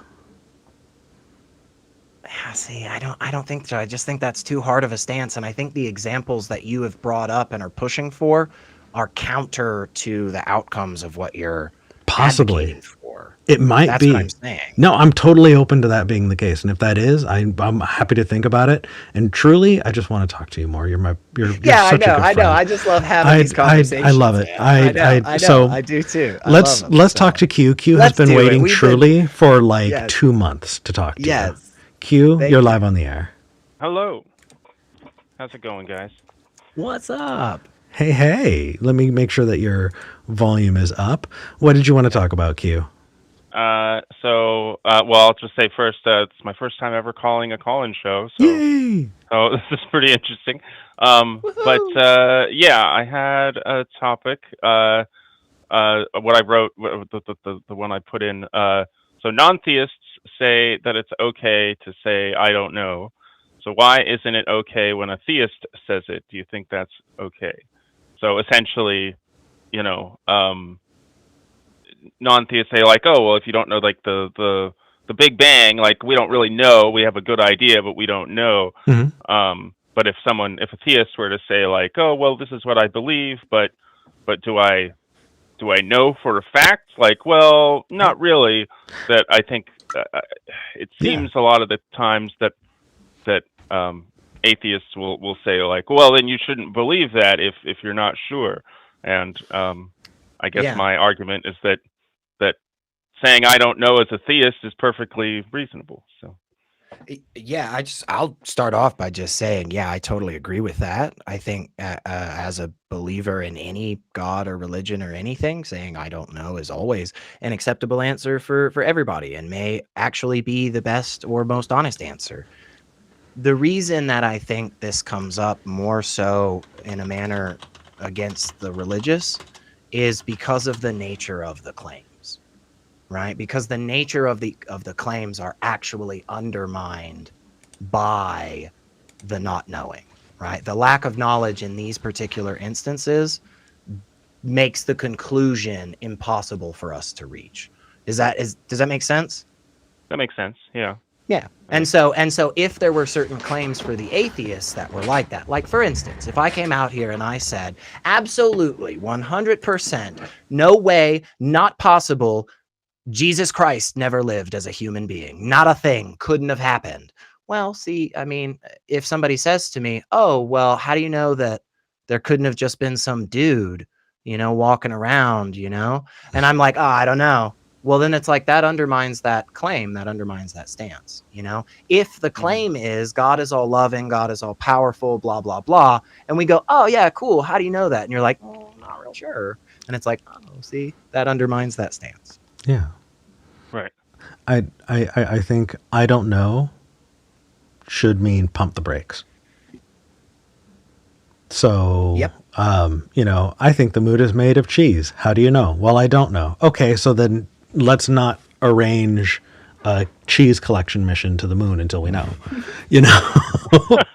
right? There was a guy, I looked him up, Paul Kerrison, who thought, that taking colloidal silver every day made him healthier, and it turned his skin blue.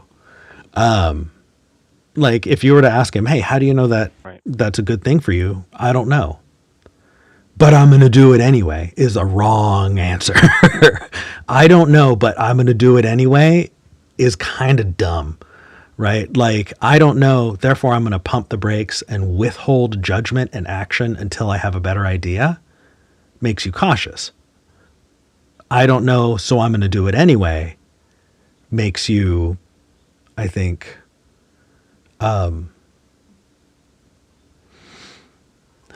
what's a good word for that, Elliot? I'm sorry, say again. If I don't know there, but I'm just going to do it anyway, that makes you reckless. Yeah, Yeah. I think So if you're in a position where you're saying, well, irrational at the very least, which we're all a little bit irrational, well, you know. maybe, I don't know. You could have an axiom where not knowing and doing a thing anyway is the right way to go, I guess. You know, but like, Yeah, fair. Yeah, That would technically work. that would be rational, right? But like, It's something that has been shown repeatedly to be a less reliable system, right? And so it's something that has a much higher likelihood of leading to consequences that are not desirable by the individual employing that method, right? So it's not that outside people are saying, oh, you want this or that. It's like, no, I wanted to cook a steak tonight, but instead of actually like going to the store and buying one, I just closed my eyes, spun around and grabbed whatever the fuck I had. You know, it's like, Yeah. that's not a good system. well, or you know, specifically, right? People who believe that essential oils are going to cure their illnesses instead of going to the doctor, right? How do you know? I don't know, but I'm going to do it anyway, right? Or people who continually miracle mineral solution. Mm-hmm. Look it up. It's bleach. People are putting bleach up their butts because they think there's health benefit to it. How do you know? I don't know, but I'm going to do it anyway. Neither bleach nor the butthole works like that. Just saying. So if the question is, do you believe in a God? I don't know. I think the reasonable response is, then I'm going to pump the brakes and withhold judgment until I have a better idea. Not, I don't know, but I'm going to do it anyway. Well, I'm not saying I don't know. If I'll point out real quick, you don't have me in the lower third. Oh shit! Yeah. I'm so sorry. I just noticed that. There we go. I had you typed in. I just didn't hit the button. Apologize. No, you're good. You're good. But I'm a pagan. I feel like a lot of people probably don't realize that because most, I'm one of the crew and everything. Yeah, we got plenty of that, pagans. That I'm an atheist, but I've been a Norse pagan for 20 years. Yeah. And about what you're saying, like if you don't know and then you're going to be reckless or something, I think in the case of religion, unless the religion is actively like harming other people, like hate preachers, like I can't remember the Steven Anderson, right? Oh my gosh, yeah. That's a whole other thing. But with me, I mean, I'm not. I think I can safely like believe in what I believe, and still, if someone were to say like, well, how do you know Thor exists? How do you know Odin exists? I believe, but do I know? Like, I wouldn't say I'm 100% sure, but I don't think there's any harm in me still believing. So that's probably not. Right? Yeah, I mean, that's what we were talking about with Nachiket earlier about like, hey man, like this guy believes like the sky is green and that's it, and it's like, oh yeah, you probably good, man. Like, I doubt the people out there who only think that Jesus turns into the crackers once a month. I doubt those people are causing much harm to themselves or others, right? I would still take the stance that any claim that we haven't received sufficient justification to accept, we shouldn't accept it. And I think the reason is because it has a higher likelihood of us leading to those bad results and those bad conclusions, and that's where I do the whole parody thing, which is, would you believe this if somebody else brought this to you? you know? And if you realize that, no, in fact, I wouldn't accept that, well, then you shouldn't accept the belief that you have currently, right? If it falls foul of that. Or But, you you just know, recognize it as something about you, an idiosyncrasy and about yourself. Like yeah, I remember when I first moved to Portland, I had to get any kind of work. I wound up getting a really, really low paying job with some really, really sweet people. One guy ate a bologna sandwich for lunch every day. You ask him, why do you do that? I don't know. He's not trying to convince me to eat bologna sandwiches. And I just saw that as part of the flavor that made him the wonderful person that he is.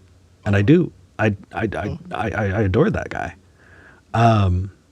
Like, not everything is harmful. absolutely. He's not saying that I should eat bologna sandwiches, but he's making a choice. You know, why are you doing it? I don't know, because I do it.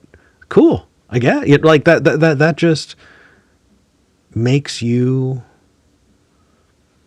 kind of unique, and I'm cool with that. I like hand washing dishes. I used to think a long time ago that it had a radical amount of water saving compared to running the dishwasher. I then came across some information that no longer makes me believe that. Now it has nothing to do with saving water. It just has to do with the fact that, honestly, I just kind of like washing dishes, Yeah. you know, and that's okay.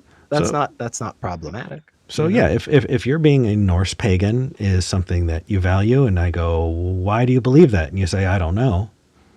What I'm going to do is say, you know, we can have that conversation while we're having a drink, you know, as people who care about each other, you know, and have fun there.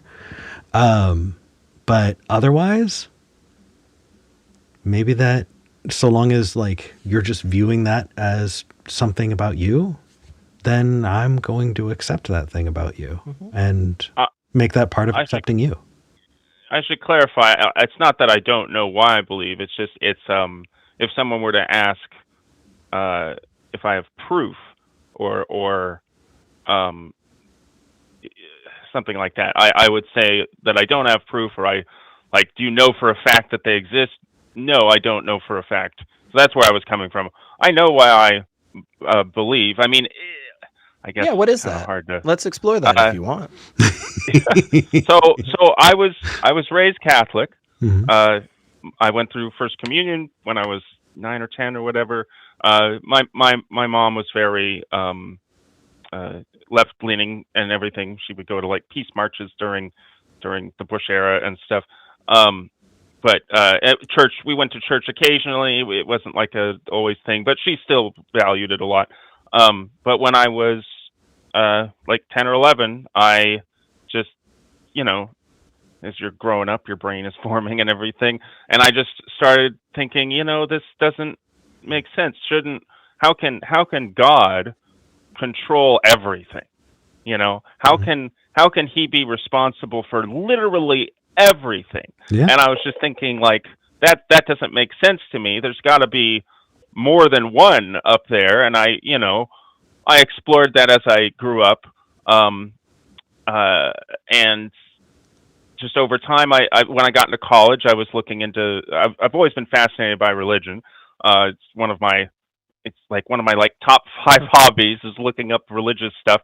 But I took several theology classes in college, and I took one that was I think it was called mythology, which covered like Greek mythology, Norse mythology.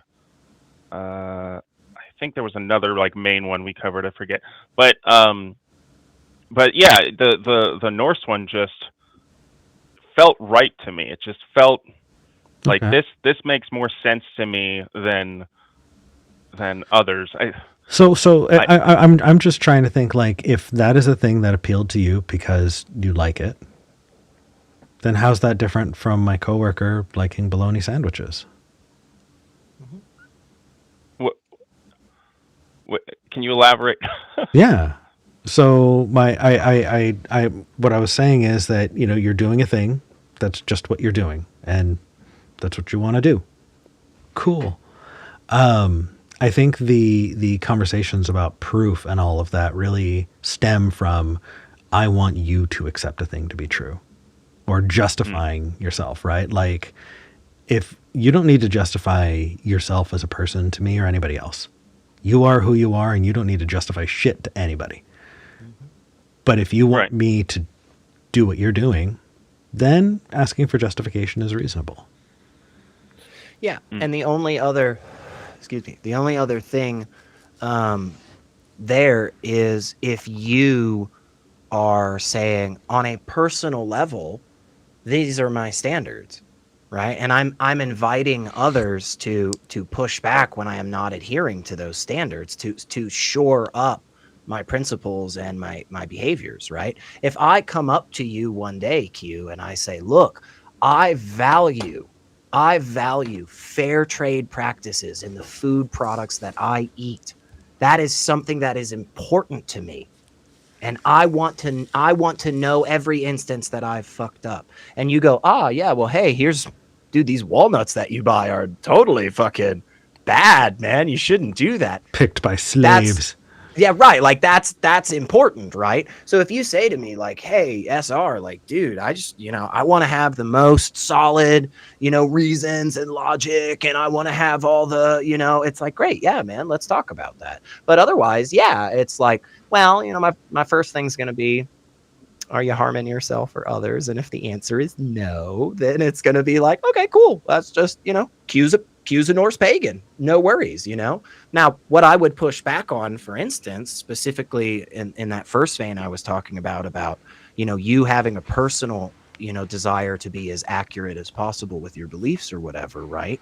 The jump you made from it can't just be one god up there controlling everything to it's probably a bunch, I would just say that's where the problem lies, And for me, when I stepped away from belief, the reason was because I finally stopped just accepting the claim that God was real, that there was this creature, there was this entity. And I started actually investigating, oh, wait, but how would that work? How would that, like, what's the justification for there being any deity controlling anything? Sure, it makes more sense to me that one god controls the rain and one god controls the fish, as opposed to, one dude doing it all. That seems weird, right? But a guy in a room pulling a bunch of levers. Yeah, exactly. That seems much less plausible than a bunch of different competing gods with all different characteristics and stuff. That makes totally more sense to me. But what's even the justification for that? We know that lightning doesn't come from some dude. We know that the fish jump and swim because of their biological makeup. We know what the rain cycle is and how seeds grow. We don't have any good reason to accept that to begin with. Well, but again, broadly speaking, man, I mean, you're not hurting anybody. You're not hurting yourself. And if it's just like, hey, man, that's just what I believe, then yeah, no worries. I don't think you're the reason that the United States, for instance, is turning the way it's turning. Pagans, I don't think, are the ones that are causing all the problems. So. Right. Like, on that note, actually, with when the J6 stuff happened, and there was that the QAnon shaman, he had a tattoo of Mjolnir, like Thor's hammer. That pissed me off. I was just like, oh my god, everyone's gonna think that I'm some crazy person. Honestly, that honestly gets to my evil ulterior motives. I'm sorry, Q, but I have ulterior motives. Sorry, not sorry. But I think that so long as people want to be Norse pagans, I want them to be like you. I want them to be like Aethiopagan or even Ocean Keltoi. I want them to be kind, empathetic humanists. And I think that you probably know much better than I do that in pagan spaces, the pagan to alt-right pipeline, it's rough. Mm-hmm. The alt-right has been fishing in that pagan pond for a while for recruits. And yeah, here, I'll let you finish your... No, and I think the existence of people like you is why there is a backstop against it. And so I want to be in community with and support you because I want more people to be like you. Well, And the thanks, same Eric. with That the means a same lot. with those progressive, more chill liberal Christians is Yeah. what I would also argue. Yeah. Those are the type of people, that are the bulwark against, as much as I wish us atheists and anti-theists could take all the credit in the world. We sure can't, because what has moved the needle so many times does not represent the truth of these claims. Yeah. But what has been able to have a lot of social change time and time again is when the church shows up, is when the pagan community shows up, when the witches show up, when the Hindus, when the Muslims, that's made a really big difference when somebody stands up there and says, because of the words of Allah, I serve my community in a way that betters all of us. Because I believe in the teachings handed down to us from Thor, I do community service. I participate with people. I welcome diversity. I grow this whole pot that we all live in. Those people, they're on my side every single fucking day. And again, unless they come to me and start telling me I gots to believe it, or they're going to do all these things that are hurting people, clearly themselves and other people, or they come to me and they say, I just want to be as accurate as possible, man. And I welcome and invite the challenge to find those places and shore them up, Yeah. Otherwise, you just on my team, and we don't even ever have to worry about it. Like, it's not going to be somebody that believes in ghosts, thinks they have a friendly ghost in their house that moves books every so often, and that's it. And they also want to stand up for trans kids. It's like, yeah, great, man. I don't know. Hopefully your ghost is cool. That is a significant percentage of the people on my Facebook. Man, a lot of people believe in ghosts. Yeah. But if you really ask them, what is a ghost? Most people have no idea. They don't have any good, what is it? It's it's a parallel Earth, and it's just bleeding over. See, that's one of the best I've ever heard. It's a parallel timeline, and there's the fabric of space time is breaking down for a second or something. I don't know. I have so many thoughts that there is not time for, but Q, I know you were waiting a really long time to talk to us. I'd be happy to continue in the after show, unless there's something else on the air you wanted to talk about. Well, yeah, just I wanted to say, one thing, you said about the if I want to believe that Thor causes the thunder and stuff. I'm very science focused. I understand. I'm not. I want to clear that up, but I do believe that the gods influence the state of things, but they're not like the direct cause. Lightning's going to happen because, however lightning works. The rain's going to happen because there's clouds and stuff like that. I know.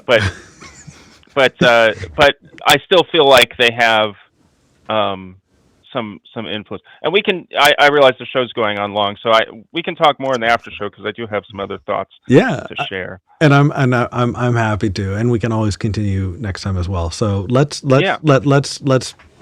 pause this. Q, Put a pin in it. Yeah, we'll see you in the after show. Yeah, sounds good. Thank you. Thanks for taking my call. Of course. Okay. We did run long, but I know, it was my fault. It was both of us. We were having fun. You look so fucking handsome with the facial hair. I just gotta say, you really do. So I want to read our super chats. So Aladdin, A Wright sent $2. Thank you. A Wright says, is okay if I make a slightly edgy joke next donation. Well, you did anyway, so we'll get to it. Yeah, Aladdin and Aladdin sent 20 kroner and said, "Catriarchy rules. Kitty need more screen time." Agreed. Joshua Everett sent $5. Thank you. Joshua says, "Good call not playing it. Unnecessarily subjecting anyone to Stephen Miller in any capacity is a moral wrong." Hard agree. A Right. I'm going to read this first. Yeah. That's. It says, "I love the show. It's been 1 month since September 10th, and if the past month has taught me anything, it's life can take you by the throat." That makes my heart I don't know. Maybe that's not the joke. That's okay. Rogue Lesser sent $4.99. Thank you, Rogue. Says, what is the point of advocacy if we're not seeking to legally gain power and make our system what we desire? The point of advocacy can take on multiple forms. When it comes to changing laws, that happens through running for office. That happens through supporting local legislators, right? And it goes through those channels. Advocacy can also be going to a protest and finding community. It can be building inroads with the people around you so that you can be there for each other when you're needed. That is advocacy as well. And no, that's not changing the law, but it's fucking important still. They're both very important. Yeah. I think those that are attempting to organize and institute, those policies and things, I think that is a super, super important thing. So, yeah. Tomps 412 sent $2 and said, don't forget a lot of those flaws were deliberate. I believe Tomps was talking about when you were saying that there's flaws in the system that people were taking advantage of. And of I course. think, deliberate and created for sure. Just like, again, the erosion. The erosion is not in a lot of places. Sometimes, I mean, there are many instances where it's like, it just kind of happened. We weren't paying attention. But there are other very clear instances. It is purposeful. It is deliberate. Harm is the intention. And we need to have both sides of it. We need to be paying attention to the subtle erosions that happen over time from not paying attention and not regularly maintaining these institutions, and the people and the plans that are actively, trying to dismantle them. Agreed. Both are important. Yep, absolutely. The Fuzzy Logic sent £5 and said, SR, if you hand wash your dishes using a basin instead of running water, you get the best of both, saving energy and water along with the satisfaction of it. I love that. I will start doing that more. John Klein sent $5 and says, super late super chat. Thank you, John. Elliot, let me get Q's name down. I forgot it and then I left it up for a really long time. Elliot, how can people find you? If you go out there and you look up Secular Rarity, you can find that. That's always a good place. You can go listen to me yelling about stuff for a while. So that's not a bad place to find me. But you'll find a lot of these shows. So yeah, I love when I see you on a show. Thanks, man. Dude, you have a good heart, and I feel like that comes across. And I appreciate that. I've always, you were one of the first people I ever really started, watching and learning from, and so I've always used you as an influence and an inspiration in how to handle these conversations and how to present that compassionate. And you turned out okay. That's amazing. Well, thank you. I'm not a complete shithead. I appreciate it. No, I mean, I think we need more of this stuff, man. It's like, I get why everybody's real hot, and I understand. I just don't know that continuing to turn up the heat is going to be the best thing for any of us. And I want the best outcomes for all peoples. Absolutely. I think we deserve that. We have so much potential, and I hate to see it squandered. And so, yeah, I would rather have a nice, friendly, type of interaction always, because those other ones I don't know that they do as much. I think that invites a level of nuance that maybe we got to wait to talk about, but I'll be on for another 3 hours. we really will. We really will. I know we'll probably take more of it to the after show, but everybody, link is in the description. Come and join us. Until next time, I'm Eric Murphy. I'm Secular Rarity. This is Skeptic Generation. We're glad we had this talk.